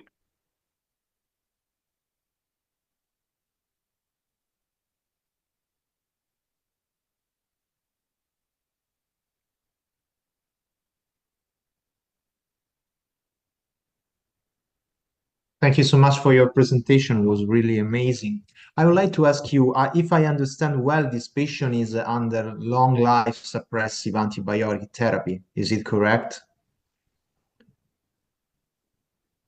Okay. In this case, how long do you think you think that the suppressive therapy should be continued long life, or you think that an imaging-based approach, such as using of serial PET-TC, F18 PET-TC, can be used in order to withdrawal at some point in the history of the patient, the suppressive therapy? Do you think that you can use imaging in order to withdraw at some point in the history of the patient the suppressive therapy?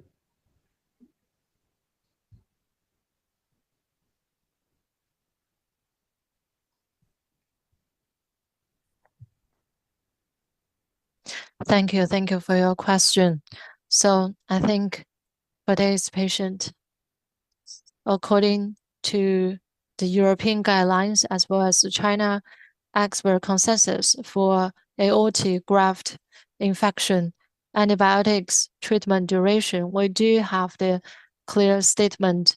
So for conservative treatment, patients without removing graft, they suggest the long-term or even lifetime antibiotics treatment.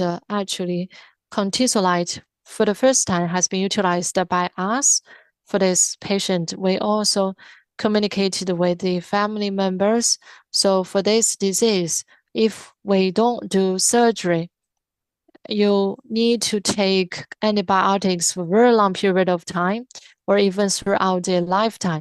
Of course, you're going to have some side effects, and sometimes you may even stop the drug because of the severe side effects in terms of the surveillance for the bone marrow suppression and the renal kidney function. We need to do the routine follow-ups. So right now, every 2 weeks, the patient will go to the local hospital to do the routine follow-up workup and then send information to me. So right now, the patient came back to see me for follow-up workup. I did the lumbar MRI. We also did the blood test. So currently speaking, it works very well for this patient. And the patient actually was on the aminocycline and cortisolide, and the patient has thrombocytopenia. And so when the platelet count reduced to 90,000, we stopped the aminocycline for 2 weeks. Then the platelet didn't decrease further. That's why we still suggest patient to utilize cortisolide. Or when can we stop the antibiotics? Just like you mentioned, we can refer to imaging studies and also combine imaging studies with the mitigation of the lesions as well as the blood culture. And if we're able to have the NGS negativity, if it is negative, and we would be careful, very careful with the decision as whether to stop the medication or not, because it's quite difficult to make the decision because according to guideline, the patient has to be on antibiotics throughout the whole lifetime. So I want to add on some extra information. I also want to give you some extra information because the patient had lung MASA and then we identified MASA in the blood. So we were suspicious that this has been disseminated from the lung to the lumbar and also maybe even to the graft vessel. So now we did the analysis, we had this suspicion. And so we did PET-CT for this patient to confirm the diagnosis of the infection on the graft.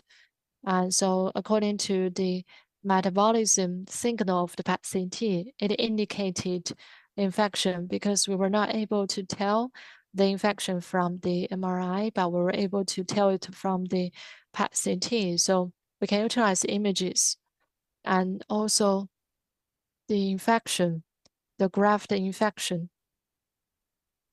at this time window. The conservative treatment worked, maybe because it is disseminated from other locations. If it is primary infection, it's going to be more difficult to treat. So this is another scenario that I want to underscore. So currently speaking, the treatment duration is way much better than what we have expected. So I think this is my personal guess.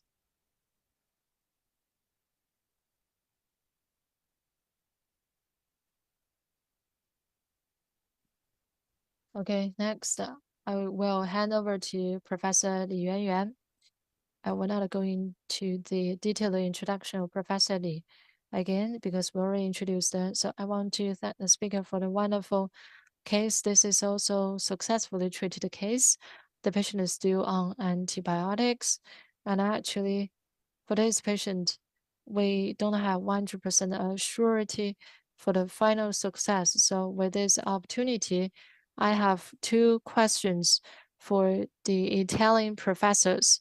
So, and just now, Professor Tascini shared with us in his talk for the datomycin in combination with the ceftobiprole work very well for MASA.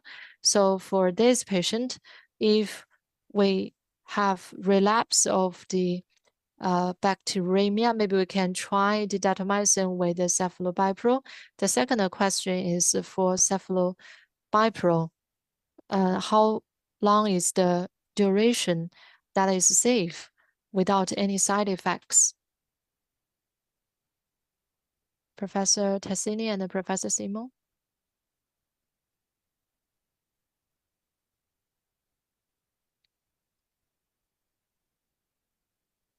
Actually, for example, we have used ceftobiprole in a patient with Enterococcus fecalis endocarditis for 6 weeks, and we have not found any toxicity.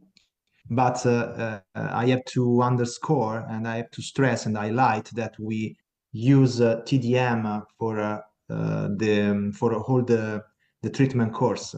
So maybe by optimizing therapy and dosages with TDM, it is possible not to reach this condition in which the patient does not experience any toxicity.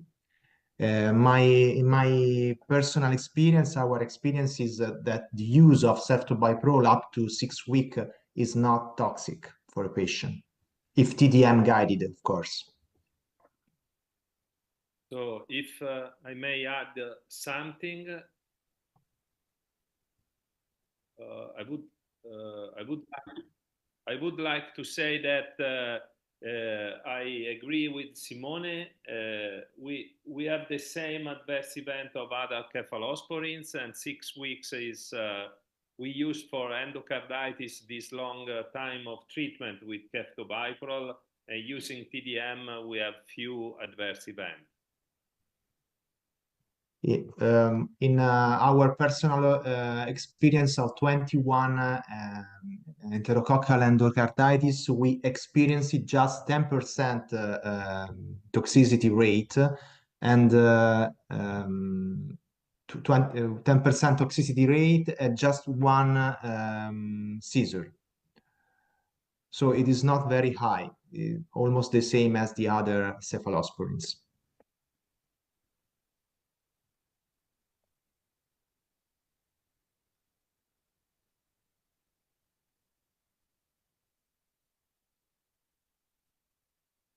Okay, next, I'd like to give the floor to Professor Su Yuan.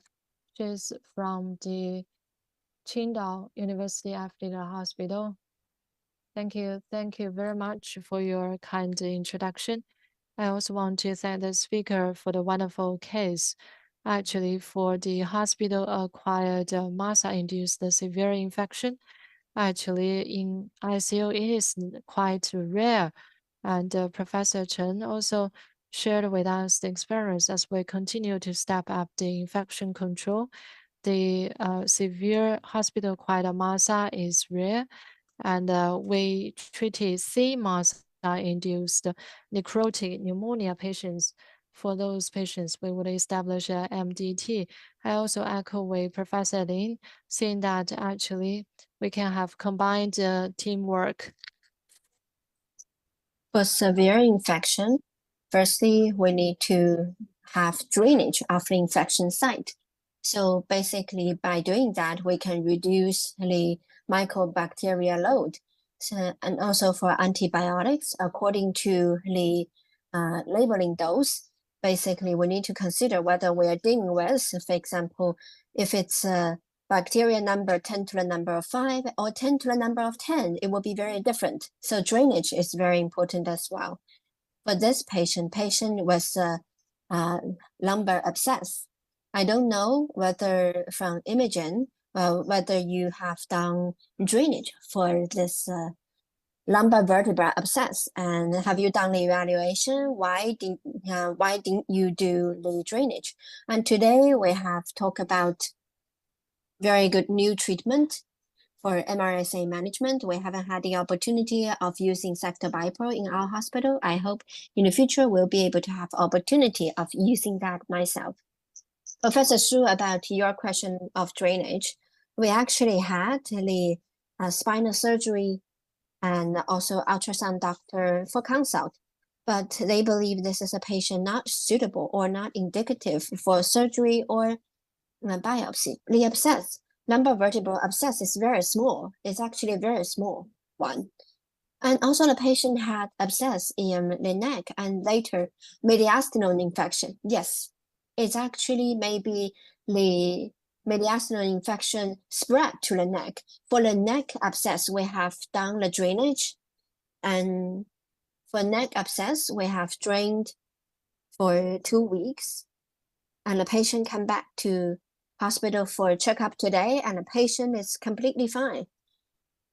So I believe for this kind of case with mediastinal inflammation, for this kind of patient, they usually will be also affected by gravity. And for this kind of patients with mediastinal infection, we will put a drainage tube in the mediastinum for fenestration, and basically we will do the drainage there and to have better control. I think for mediastinal infection, this is more common in cardiology surgery department. For mediastinal infection, previously the mortality was 100%, but now for mediastinal infection, for patients who already had open surgery, we will use the vacuum drainage to drain. Otherwise, the mortality is really high. So by doing that, we'll be able to significantly reduce the mortality, like Professor Su mentioned. Actually, but for us, basically managing infection is to cut it open and to drain. I think what you have suggested is very well in line with our infection management principle. Thank you, Professor Su. And the next one is Professor Deng Sheng from Xiangya Hospital. who is Chief Pharmacist at Xiangya Hospital, affiliated to Central South University. Professor Deng, please. Thank you very much for the introduction. And also thank you, Professor Lin, for this great case you have shared. Indeed, in our clinical practice, as pharmacists, we have also participated in the antibiotic stewardship. We focus more on gram-negatives because in general, for gram-positive, including MRSA, we have some very classical treatment and they are working really well. The resistance rate not very high from our hospital monitoring and also from the overall situation seems to be very good. About the vascular graft infection, because as pharmacists, we're also involved in this kind of aortic graft infection management. You have also mentioned about the cortisone and omacycline and later ceftobiprole was very good efficacy. So for disease management, of course, we want to manage our patient in safe and cost-effective way. Like you've mentioned in your presentation, if we consider lifelong treatment, in terms of compliance of our patients, I think as pharmacists, what we hope is after patient being discharged, we probably can choose a dosage form that is more convenient, for example, oral treatment, because the patient will have to receive very long-term treatment, maybe indefinite treatment. So we probably will use something safe, because no matter what treatment you use, if you use them for a long run, basically there are going to be some impact on kidney and liver function. And then about affordability, like you've mentioned before, we have to consider lifelong treatment for patients. The affordability is an issue. For gram-positive MRSA, for example, we have had some treatments available, and most of them are IV treatment. We have very little oral treatment. And also for new drugs, oral new drugs are very expensive. So from your perspective and also from your experience, for long-term treatment and also for patient preference, for gram-positive treatment, long-term treatment of gram-positive in terms of affordability and safety, which treatments do you prefer? Which treatment do you think that are suitable for lifelong treatment? Thank you, Professor Deng. We actually talked to you quite a lot about cortisone use for this case. I try to answer this question, and maybe Professor Li can add. Because for this patient, it is possible the patient will be on lifetime treatment. We do have some oral treatment available, for example, rifampin, etc. We have actually considered about this, and also linezolid. For linezolid, for this case, the patient received linezolid in local hospital and in our hospital. However, after linezolid, the patient suffered from very severe thrombocytopenia and actually had one very severe respiratory tract bleeding, almost suffocated due to this bleeding. So for linezolid, of course, we will be very vigilant. When we first saw there is a neck abscess, we decided to try linezolid, but the patient family members strongly refused to use linezolid because even though for patients who use linezolid, the patients still have thrombocytopenia, etc. Later, Professor Li said that we actually have another treatment, which is cortisone. We can try cortisone as well. So the patient is now on the oral treatment for 3-4 months. We've been monitoring this patient. The patient's liver function and kidney function, so far, it seems the liver function and kidney function not being impacted by the oral treatment. And the patient being discharged on September 20th, and in October 13th, we do see platelet count reduction. So we have decided to discontinue omacycline. And the patient still on cortisone. After omacycline being discontinued for a week, we can see the platelet count stop, reduce, and start to recover. So we can see for cortisone, for bone marrow and liver and kidney function, cortisone had little impact on that. And for cortisone, it's indeed very expensive. The patient and family member, they have very good affordability. So for this case, they don't worry about the price, the cost. But of course, for cortisone, if we use that for a very long time, eventually, with prolonged use of cortisone, the accumulation effect may be something we have to consider. So we are still monitoring this patient closely. We're also in search of a replacement for cortisone as well. We have tried rifampin. However, basically, for rifampin will not work for the S. aureus biofilm. So we were quite also like hesitated, or we are still in the search for better treatment. Maybe Professor Lee or others can have some suggestion. The patient organ function is quite sensitive. The kidney function, as we can see, when the patient first present to us, the patient had acute kidney injury or acute kidney damage. So the patient actually required dialysis, and later the kidney function recovered. And also early on, the patient tried linezolid, and very early on, the patient was fine on linezolid, but later the patient started to have adverse events with linezolid. So the patient had very sensitive organ function. So for this patient, after discharge, the patient will receive oral cortisone and omacycline.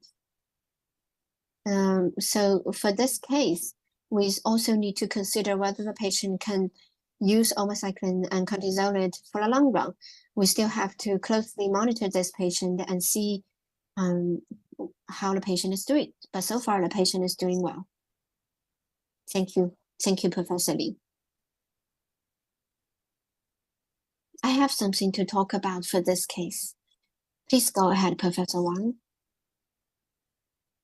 We had great discussion tonight. Sorry that we have already run over time. And for me personally, I do have some clinical experience I would like to share with you. For me, I probably will use daptomycin and ceftobiprole because they both are bactericides and they are very good partner. If you use daptomycin alone for patients who have valve replacement, aortic arch stenting, etc., for MRSA infection, basically, if you use 6 weeks of daptomycin, 42 weeks, then 2/3 of the patient can be fully recovered. They can discontinue daptomycin after 6 weeks without relapse. So we do have this experience. So daptomycin, it's very good at clearing the biofilm. So it's a very strong bactericide. So from Professor Lin's case, from the presentation, for biofilm inhibition, you can see you have compared different drugs in terms of the biofilm inhibition. We can see for ceftobiprole, it's even better than daptomycin in terms of biofilm inhibition. If it's really that good, then ceftobiprole and cortisone for 6 weeks. After 6 weeks, we can try discontinue because I don't think indefinite treatment, lifelong treatment is a good option because later you will see other issues like fungal infection, and also the price is another issue. even though the patient had relapse, you can still restart the treatment and it will still work. So for this patient, I think there is a possibility that after discontinuation, like I have suggested, we can probably solve the case. About linezolid and contezolid. Linezolid and contezolid, they are basically inhibiting the bacteria for bloodstream infection and endocarditis. We usually don't use that, including omacycline. Linezolid, contezolid works very well for enterococcus. Basically, if it's enterococcus, it's much better than daptomycin and vancomycin. And also it's an oral therapy because for enterococcus infection, basically, I think that's a very good treatment option. And also for omacycline, for tetracyclines, the blood concentration is very low, and also it's a bacteria inhibitor. I don't think it's a very good option. So we have very little evidence. And for rifampin should not be used longer than 2 weeks.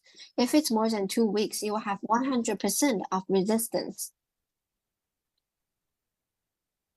So that's the positive bacteria. I also encounter a lot of gram-negative cases, such as the aneurysm stenting patient. So they have a lot gram-negative infection. And for the gram-negative patients, it's gonna be more difficult. And also, sometimes the strains will become resistant. They're gonna become like the glycolysis resistant patients. And for candida, and we will see even fungi infections, so it's gonna be more tricky. So I mean, for those patients, if you continue to step up and step up, there's gonna be like a vicious cycle. And for fungi induced artificial valve infection, those patients have to be antibiotics throughout the lifetime. But for the rest of those patients, it's difficult to have them on the lifetime treatments.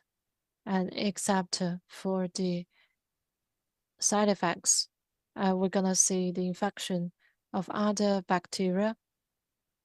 And also for gram-positive infection patients, maybe treatment can be easier. So that's my personal opinion.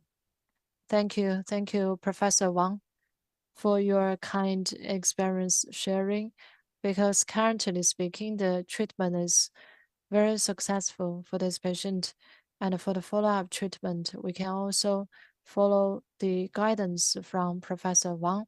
Right now, we only utilize the cortisone as the monotherapy. Sorry. I have a question for Professor Wang. So for this patient, can we try stop the medication? Yes, you can try that, because if you continue to do this, there's no end for it. Because I think for gram-positive infection patients, evidence is not that strong. I mean, for some other drugs, and when they use those drugs, they can be cured or they can replace the valve. Well, we place the stent and replace part of the aorta with a graft, with the endograft. So I understand it's quite tricky. So I think for this patient,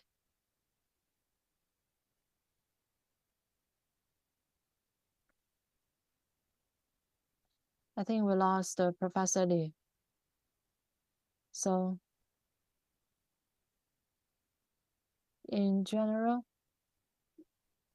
so for endograft, we can also utilize MRI to check whether there is low density lesion in the neighboring part of the vessel. And so if there's no low density lesion, I think the treatment goes well. So today the follow-up CT and also for the thoracic CT, there's no low density signal. However, for the lumbar lesion, the lesion has not been totally absorbed. So that's why I don't dare to stop the medication, because the abscess in the lumbar part has not been fully absorbed. Yeah, I understand it's quite tricky. So I think for the lumbar vertebra, and maybe we can also utilize almocycline, and many of my patients can utilize almocycline and doxycycline for 2 months. So they work like the cement for those patients for the lumbar. And I think for cortisolite concentration is also very high. I think it's able to control the infection. Just the patient needs time to regrow the bone. Okay, thank you. Thank you all very much. So we had a very detailed discussion of this case, and Professor Wang also gave us a very wonderful discussion.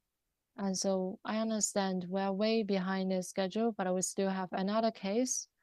So this case is a severe pneumonia case. The speaker is Professor Song. So Professor Song is from the affiliate hospital, Qingdao University. So today she's gonna give us this case. Okay. Thank you, Professor Li, for your kind introduction.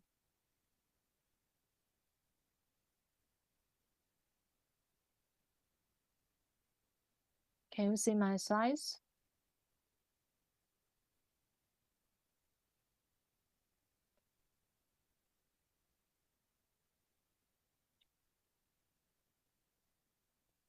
Okay. Are you able to see it now? Yes. Respected chairperson, distinguished experts, dear colleagues, good evening. It's my great honor to attend this meeting and also to have the exchanges with the top international and domestic KOLs. Today, I want to share with the diagnosis and treatment of severe pneumonia. So this is the general information of this patient. Male, 14 years old. The patient was admitted due to fever for 5 days, caught with chest distress and suffocation for 4 days on December 14th, 2021. And 5 days before the admission to the hospital, the patient had a fever. The patient didn't have symptoms, but later the patient had a cough. The patient has been on the anticoag drugs. And then on the 22nd, the patient did the blood check, and actually the neutrophil is 88% and lymphocyte ratio is 92%. The patient was on clindamycin. And so 1 day ago, the patient had the worsening of the symptom, and the patient has been confirmed with the lung infection, and the patient was administered to our hospital, and we see the neutropenia and CRP and the PCT was elevated.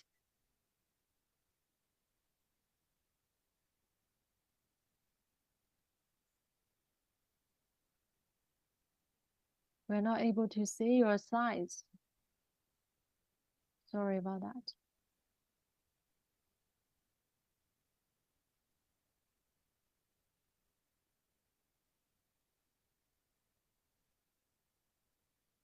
Can you see my slides now? We're not able to see your slides.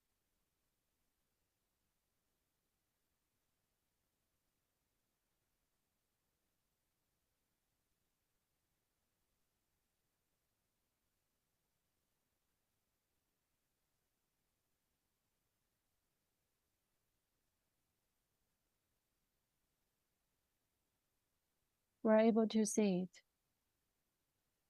Yes. Sorry about that. So I will continue with my talk. So this is the medical history. So actually, on 13th December, the patient was administered to the ICU in the hospital. And so the patient had reduced the neutrophil and white cells. And the patient actually had a shock. And the patient had a pulmonary failure. And also the patient was on ventilation. And also the patient was on meropenem, vancomycin, azithromycin, and oseltamivir. So under this treatment, the patient continued to have the worsening of the oxygenation, and with the pulmonary CT 1 day later, the patient had progression. And so the patient was administered to our hospital because of the severe pneumonia. The patient had a fever, and the patient had a low hypertension, shock, as well as the respiratory failure, and the patient had a ventilation.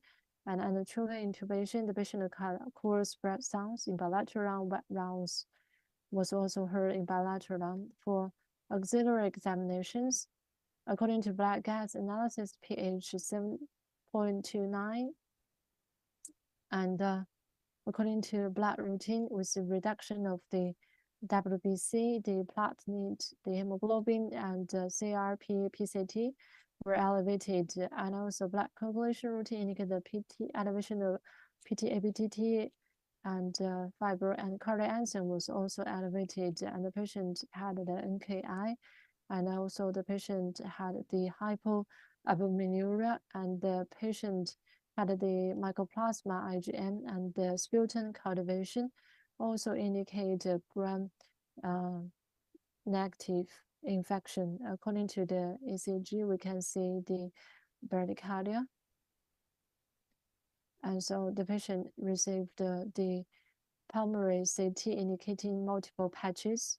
And this is the CT 1 day later. The patient had the progression. And so we say all those worsening symptoms. The diagnosis was severe community-acquired pneumonia with infection of the Staphylococcus pneumonia, ARDS, septic shock, multiple organ failures, thrombocytopenia, acute kidney injury, and also suspected case fatality rate is 53.3%. And of course, the initial treatment would be active search for infection site, initial and purulent infection, as well as the respiratory support. And we gave the meropenem, ladazoline, the azithromycin, and oseltamivir for the treatment. And also we did the mechanical ventilation with the recruitment in terms of the circulation. The patient had the shock, and also we utilized the hemodynamic monitoring, noradrenaline, and blood loading test. And also, in addition to that, we also try to elevate the WBC, promote platelet production for this patient, etc. And so we can see the final test result indicates the MARSA and the vancomycin and niacinamide was also sensitive. And actually, according to the management process, and we did the deep sedation with muscle relaxation. And according to the images, we can see the patient also had some severe symptoms. And so after pulmonary resuscitation, and the oxygenation increased to 130. However, on 16th December, the patient continued to worsen. And also for blood gas oxidation was increased to 100, and saturation was reduced to 61%. With the pulmonary resuscitation didn't work out, the blood gas indicates the retention of carbon dioxide, and pH was 7.12, and oxygenation index was 61%. With the pure CT chest X-ray, and we see huge progression for this patient, and excluding contraindication, we consider VV-ECMO. So this is the recommendation of the VV-ECMO for children, and for the severe retention of carbon dioxide, we can exclude the contraindications, then we can utilize this. The patient was actually indicated RASP score was 4. And for the ECMO, survival rate is 76% as we expected. Then we utilize the VV ECMO for this patient, and then we reduced the ECMO parameter, and we utilize the ultraproduction pulmonary ventilation for this patient. Up to now, we can see that in clinical practices and in the images, the patient actually progressing. How about the infection for PCP was decreasing, and because of the dialysis, actually the body temperature was not able to reflect the true situation. CRP was still elevating. So at this time, we also did the pathogen test. Actually, we can see the pneumonia, the positive, staphylococcus aureus positive, and MRSA positive. So these are also the related tests. For the rest, they were negative, and for the IO6, it was more than 7,000. It was indeed very high. And also, after the patient was administered at hospital, the test report was also MRSA. We can see that linezolid MIC is 2, vancomycin MIC less than 0.5. The patient's platelet is reducing, so we had a MDT consult, and it's recommended according to our hospital consultation to continue meropenem, discontinue linezolid, and switch to vancomycin and have TDM, because basically for us, we have also switched to moxifloxacin because of resistance to azithromycin, and also did a NGS sequencing. This is the NGS result. We can see from the sputum NGS, it's Staphylococcus aureus sequence number very high, more than 410,000. And also here we can see that for the blood NGS, the sequence number is 615. This is the circulatory support. According to the research bundle, we have had the broad spectrum antibiotics, obtain etiological culture, fluid resuscitation, etc. And we can see the patients have tend to stabilize the circulation, or adrenaline is reduced and lactate is progressively reduced. And here we can see the patient had a very significant pneumothorax. And also we can see for this patient, when we know about the infection of MRSA, we know there's a very high risk of pneumothorax. So we have communicated with the patient family member, and also we have signed the informed consent about the drainage. Here we can see that comparing to before the drainage and after drainage, we'll be able to see some of the recruitment of the lung. And this is our anti-infective treatment strategy as being listed here. And here we can see that on the 23rd of December, we can see the CRP and also other infection parameters tend to increase. So we have rechecked the chest CT. We can see from chest CT very severe cases. We had another MDT for this patient, considering this is a patient with MRSA in lung and also in the bloodstream, very virulent. So we decided to use vancomycin, linezolid to treat MRSA. And also we have started to use the TNM and also oseltamivir and also moxifloxacin. So we can see on the 24th of December, the fungal test suggests D-glucan 1218, and also the sputum smear suggests yeast-like fungal spores and pseudohypha. And we had another specialist consultation. They also recommend vancomycin, linezolid, imipenem, cilastatin, and caspofungin combination treatment, and also suggest to use fiber optic bronchoscopy and also prone ventilation, as well as tracheotomy, and also to taper the steroids, as well as to have bedside minimally invasive tracheotomy. So we have communicated with the family member about the possible poor prognosis, and on the 24th of December, we did a bedside minimally invasive tracheotomy, and we can see that on 27th of December, we do see purple-black coloration of the first interphalangeal joint of the right index finger and beyond.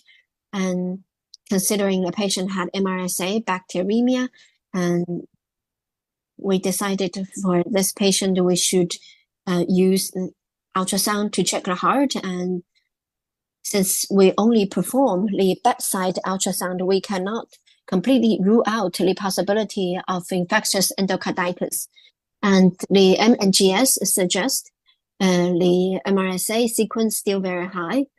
And we have invited pharmacists to join the consultation, and they recommend to stop vancomycin, change to daptomycin to treat Limasa, the MRSA. After adjustment, we can see this is the infection parameter change. We can see after changing to daptomycin, there is a reducing trend of CRP and PCT, etc. And also the lung compliance improved, blood gas analysis becoming more ideal. So we start to try weaning of VV ECMO. On 31st of December, the patient passed the ECMO weaning experiment. We successfully weaned the VV ECMO.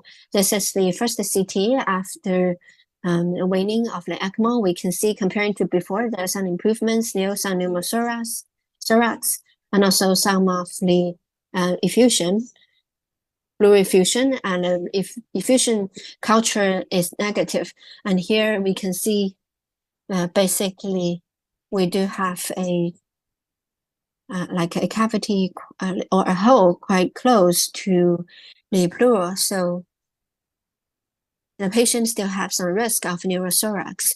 And on the 7th of January, the patient stopped CRRT and had the femoral venous catheter withdrawn.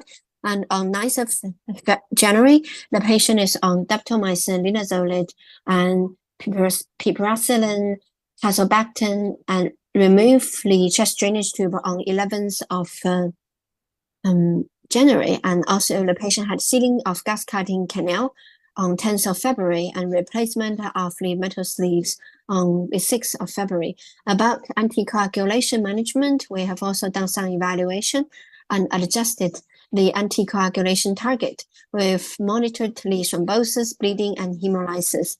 So while the patient is on ECMO, there is no bleeding or thrombosis formation. However, after ECMO being removed, we can see basically we have seen the right internal carotid thrombus and also the hypoechoic right basilic suspected thrombus.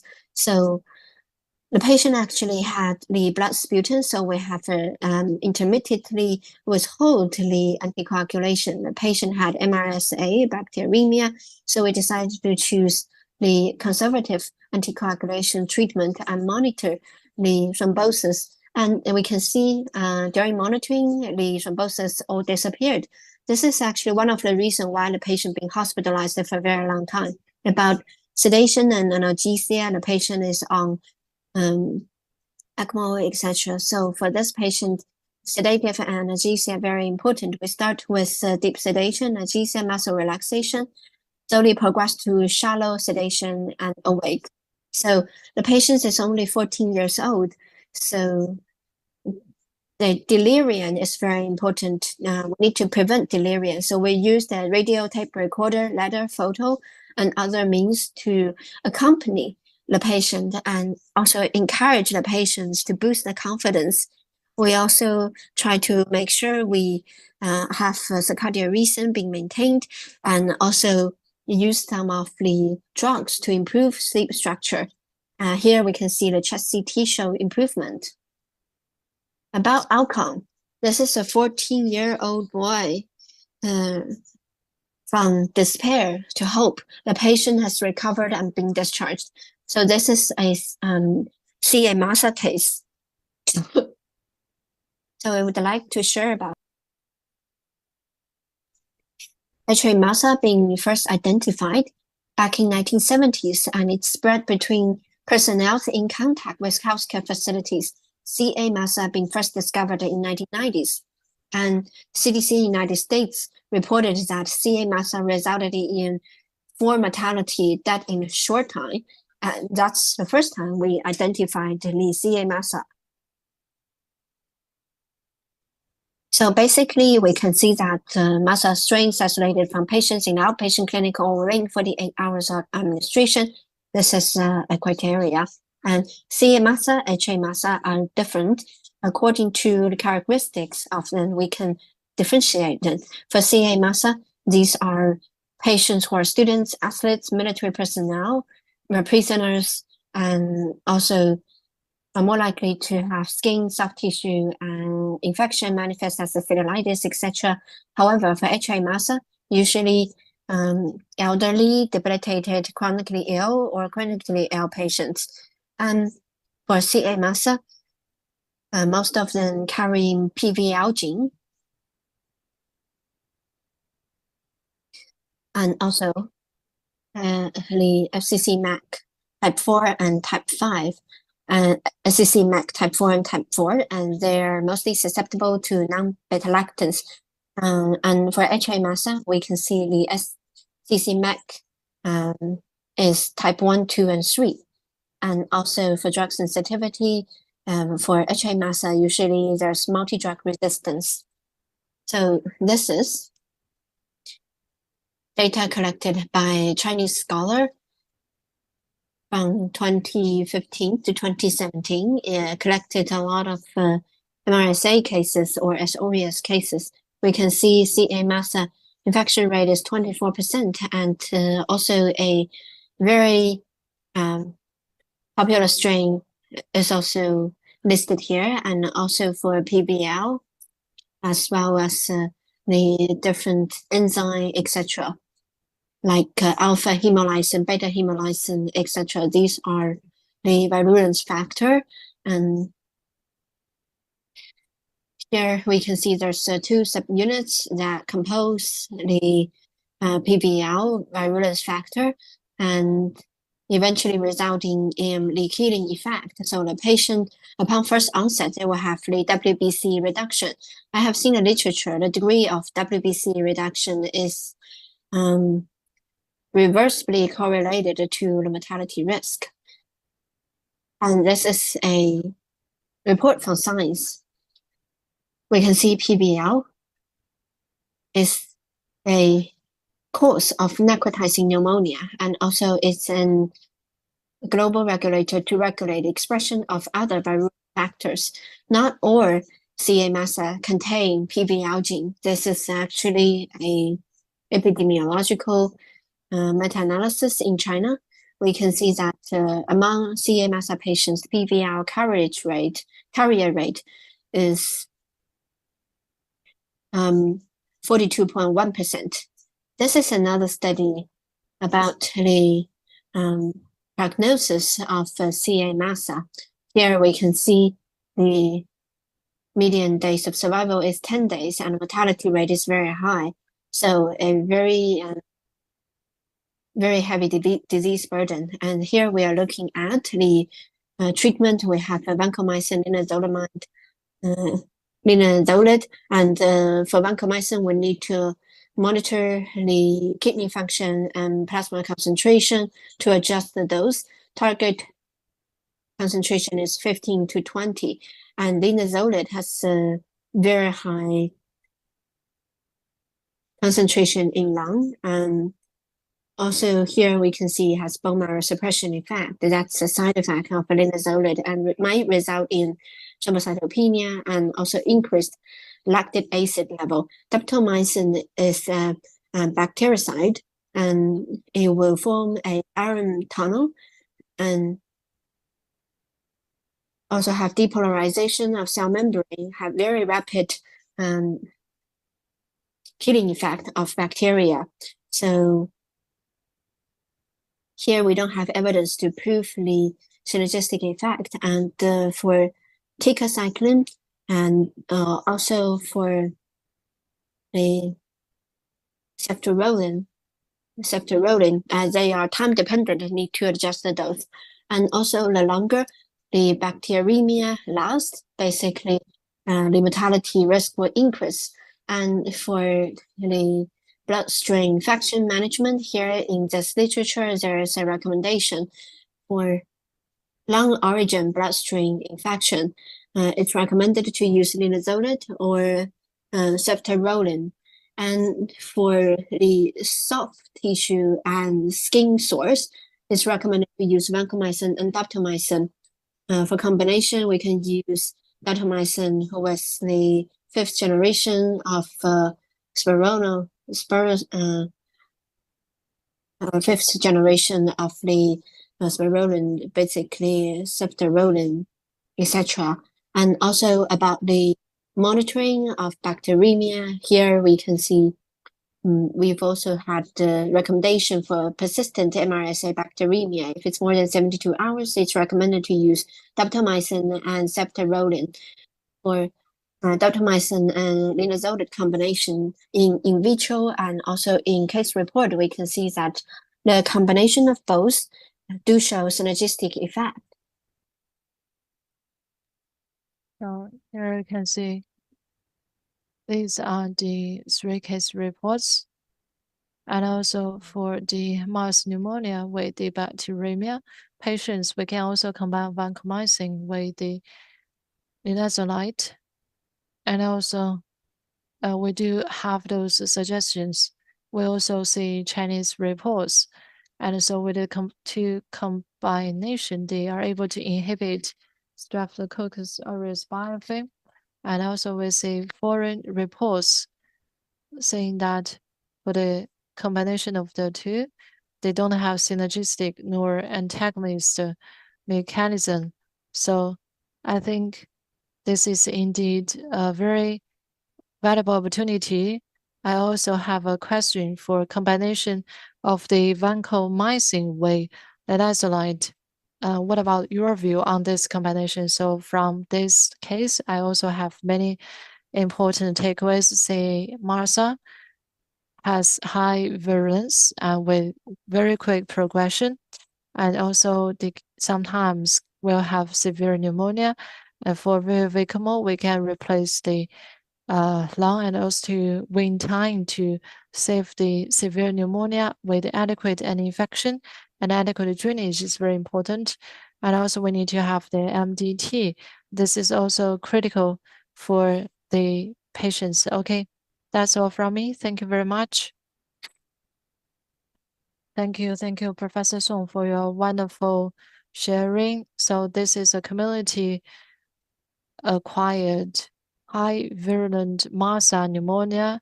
The patient utilized ECMO, and the treatment is successful and is very complex.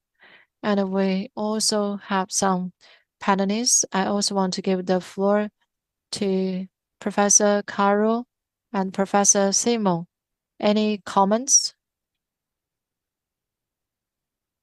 Yes, first of all, I thank you very much for the clinical case. I have some difficult to understand all the antibiotic therapy, but I understand that there was performed whole genome sequencing of the Staph aureus.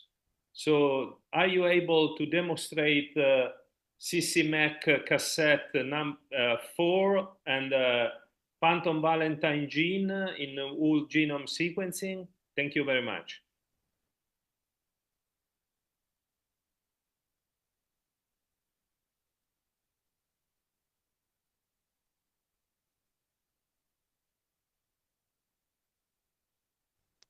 So, Professor Song, thank you. Thank you, Professor Carroll, for your kind question. So in my slide, I have shared the NGS testing and also in alveolar lavage, as well as the bloodstream, we identified the Staphylococcus infection.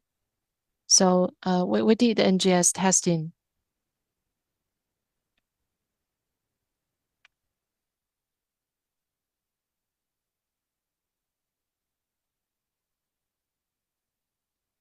Okay, thank you.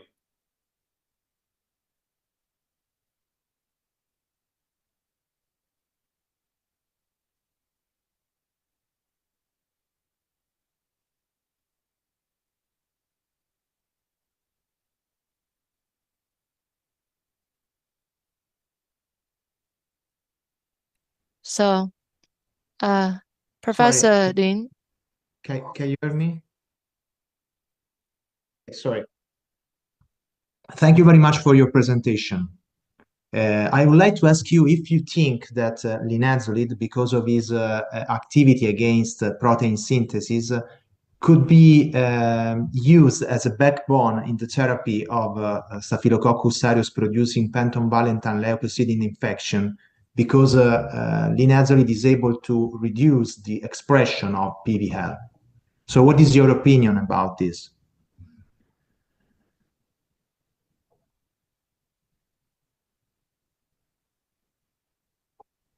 Thank you. Thank you for your question. So for this patient, actually, the patient was administered to our hospital in February. Actually, the patient was changed from vancomycin to linezolid. And in the process of the treatment, the patient has thrombocytopenia. So, and we cannot exclude this was not induced by linezolid. That's why we stopped it, linezolid, for almost 10 days. And on 23rd of February, according to MDT discussion, we reinitiate combination of vancomycin with linezolid. And just like you mentioned, linezolid is backbone therapy for this patient until for like 35 days. So the linezolid has been on for the patient for 35 days. Thank you very much.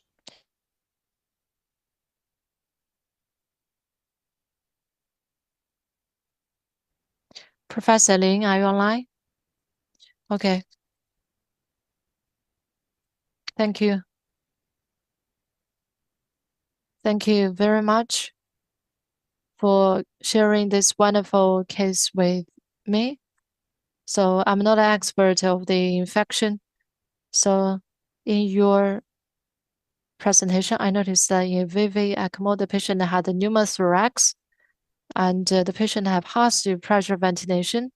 I think the patient had the severe pneumothorax. So I think this is like a tensor pneumothorax. My question is that how did you identify this? And also originally for the tension pneumothorax, the patient would have high fluctuation of circulation. However, your ECMO is VV ECMO. Therefore, in this situation, the hemodynamics would be hugely fluctuated. But you saved this patient. This is a great success. So I'm just wondering, how did you manage this patient back then? Thank you for your kind question. Actually, for this patient, the patient had decreased oxygen saturation and also had dyspnea and distress. The patient had the circulation issue, and for the lactate, the patient was also elevated hugely. So the physician on duty called for a CT test, and because upon the mast cell pneumonia diagnosis, the director said that the patient had a high risk for pneumothorax. So that's why we also called the POCT-CT in a very prompt manner, and then we identified the pneumothorax with the drainage for this patient. So because for tension pneumothorax for cardiac surgery department, this is indeed very emergent. We also need to have the emergent treatment because the patient had a positive ventilation. Sometimes we didn't have time to have the thoracic CT, and so you did the CT and also called the thoracic surgeon to do the drainage. So how did you maintain the circulation in this period? So I understand. We did some step-up measures for the circulation for the pneumothorax reason. Our consideration, I think this is related with same as MRSA, and because we have the hollows in the lung for those patients, and we cannot fully exclude the positive pressure ventilation causes. Okay, thank you very much. So now I'd like to hand over to Professor Deng Shen. Thank you very much for your kind question. So for this patient, the patient utilized the CRT and ECMO. So for hemodynamics as well as the metabolism within the body, we will see changes. So my question is that as the pharmacist or from the pharmacy point, have you done the surveillance of the concentration or based on the PMT or TDM? Have you done any adjustment of the drugs? Thank you for your kind question. So I think we are the same as Zhangyang Hospital because for pharmacy department, they would always offer us the support. So for this patient, actually, during vancomycin treatment, we utilized a lot of the TDM to make an adjustment of the doses, and also for other drugs,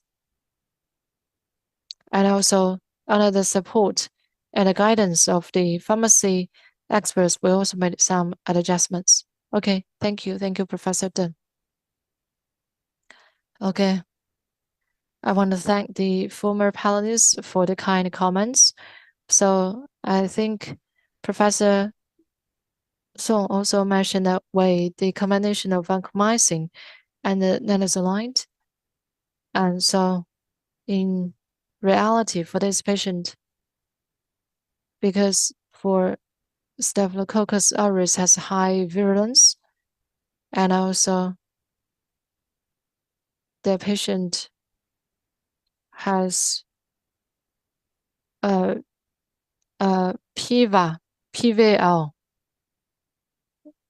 which is the cytocidal virulence. So the bacteria is not so resistant. It is that the patient has very high virulence, and so I think we need to choose the drugs that have high concentration in the lung. And also when we combine vancomycin with linezolid, even though we didn't have much experience, but I also noticed that the patient had bloodstream and pulmonary infection. So I think for the combination, maybe we can do that in the future. And Professor Wang, I'm not sure if Professor Wang is still online or not. What's your view on the combination of the two? Because for gram-positive infection, one out of the two is able to make a difference. But nowadays, I understand we can also combine vancomycin with the linezolid. So I think we are now close to 10 p.m. We're way behind the schedule. So now I will hand over back to our chairperson. So over to Professor Liu. You can give us the final conclusion. So I think for each session, we already have done very good conclusion, and we also have very in-depth discussion.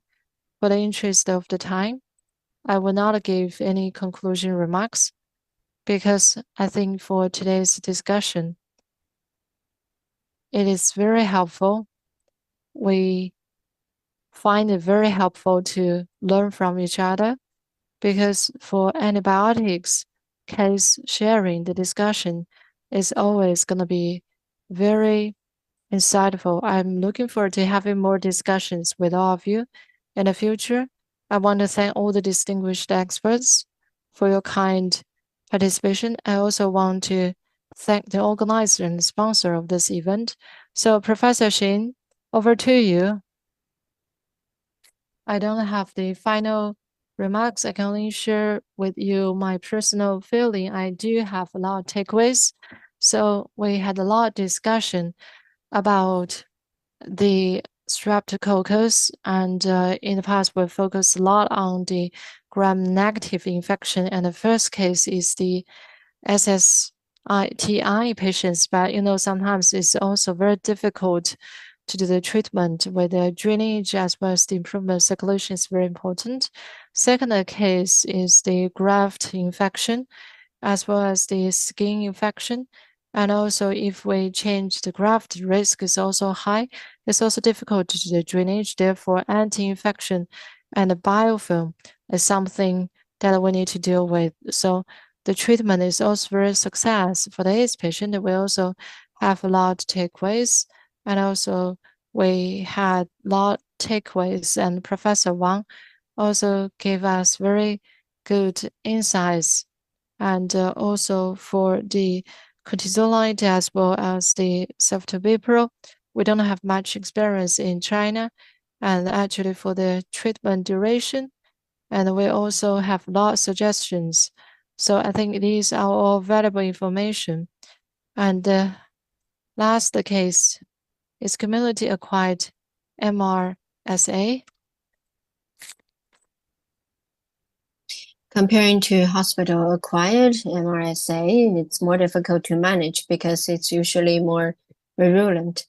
This is a very successful case, and we can see that at the first disease onset, the IL-6 was so high, was very strong inflammatory response. So actually very successful case, very well managed.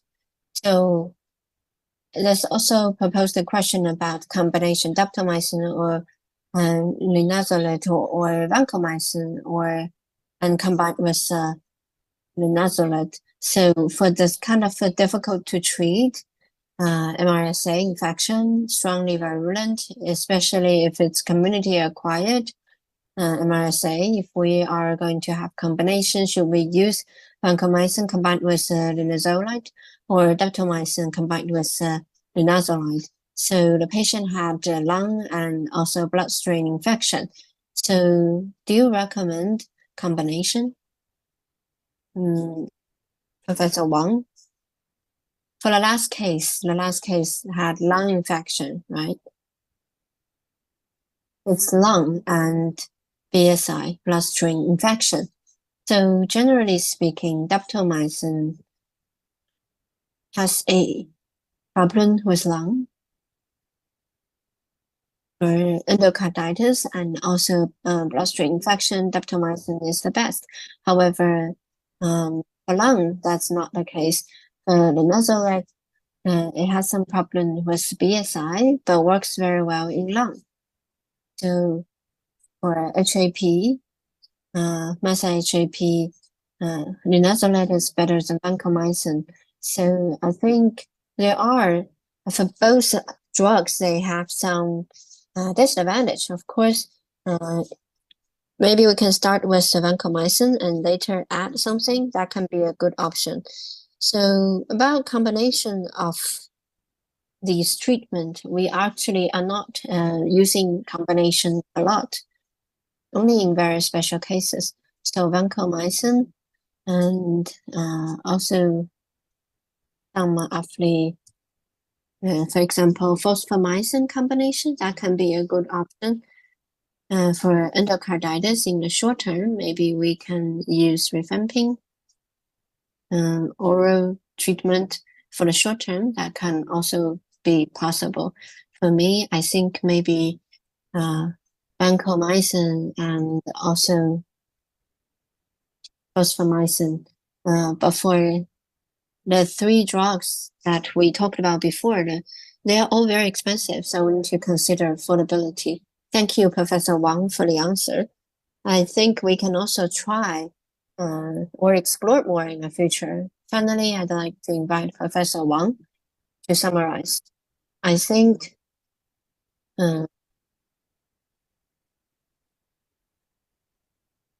now with the Septobipro available, Septobipro is a very good option as well. So for BSI, bactericides, and also for lung, we can see Septobipro works good for lung as well. We also have quinolone. Quinolones basically, I think several of the quinolones works pretty well. So using quinolone sometimes alone we're not very reassuring, but Septobipro is very good. Last year we have a study about bloodstream infection using Septobipro and datomycin to compare these 2 drugs and had comparable results. Internationally, we believe that for MASA related endocarditis,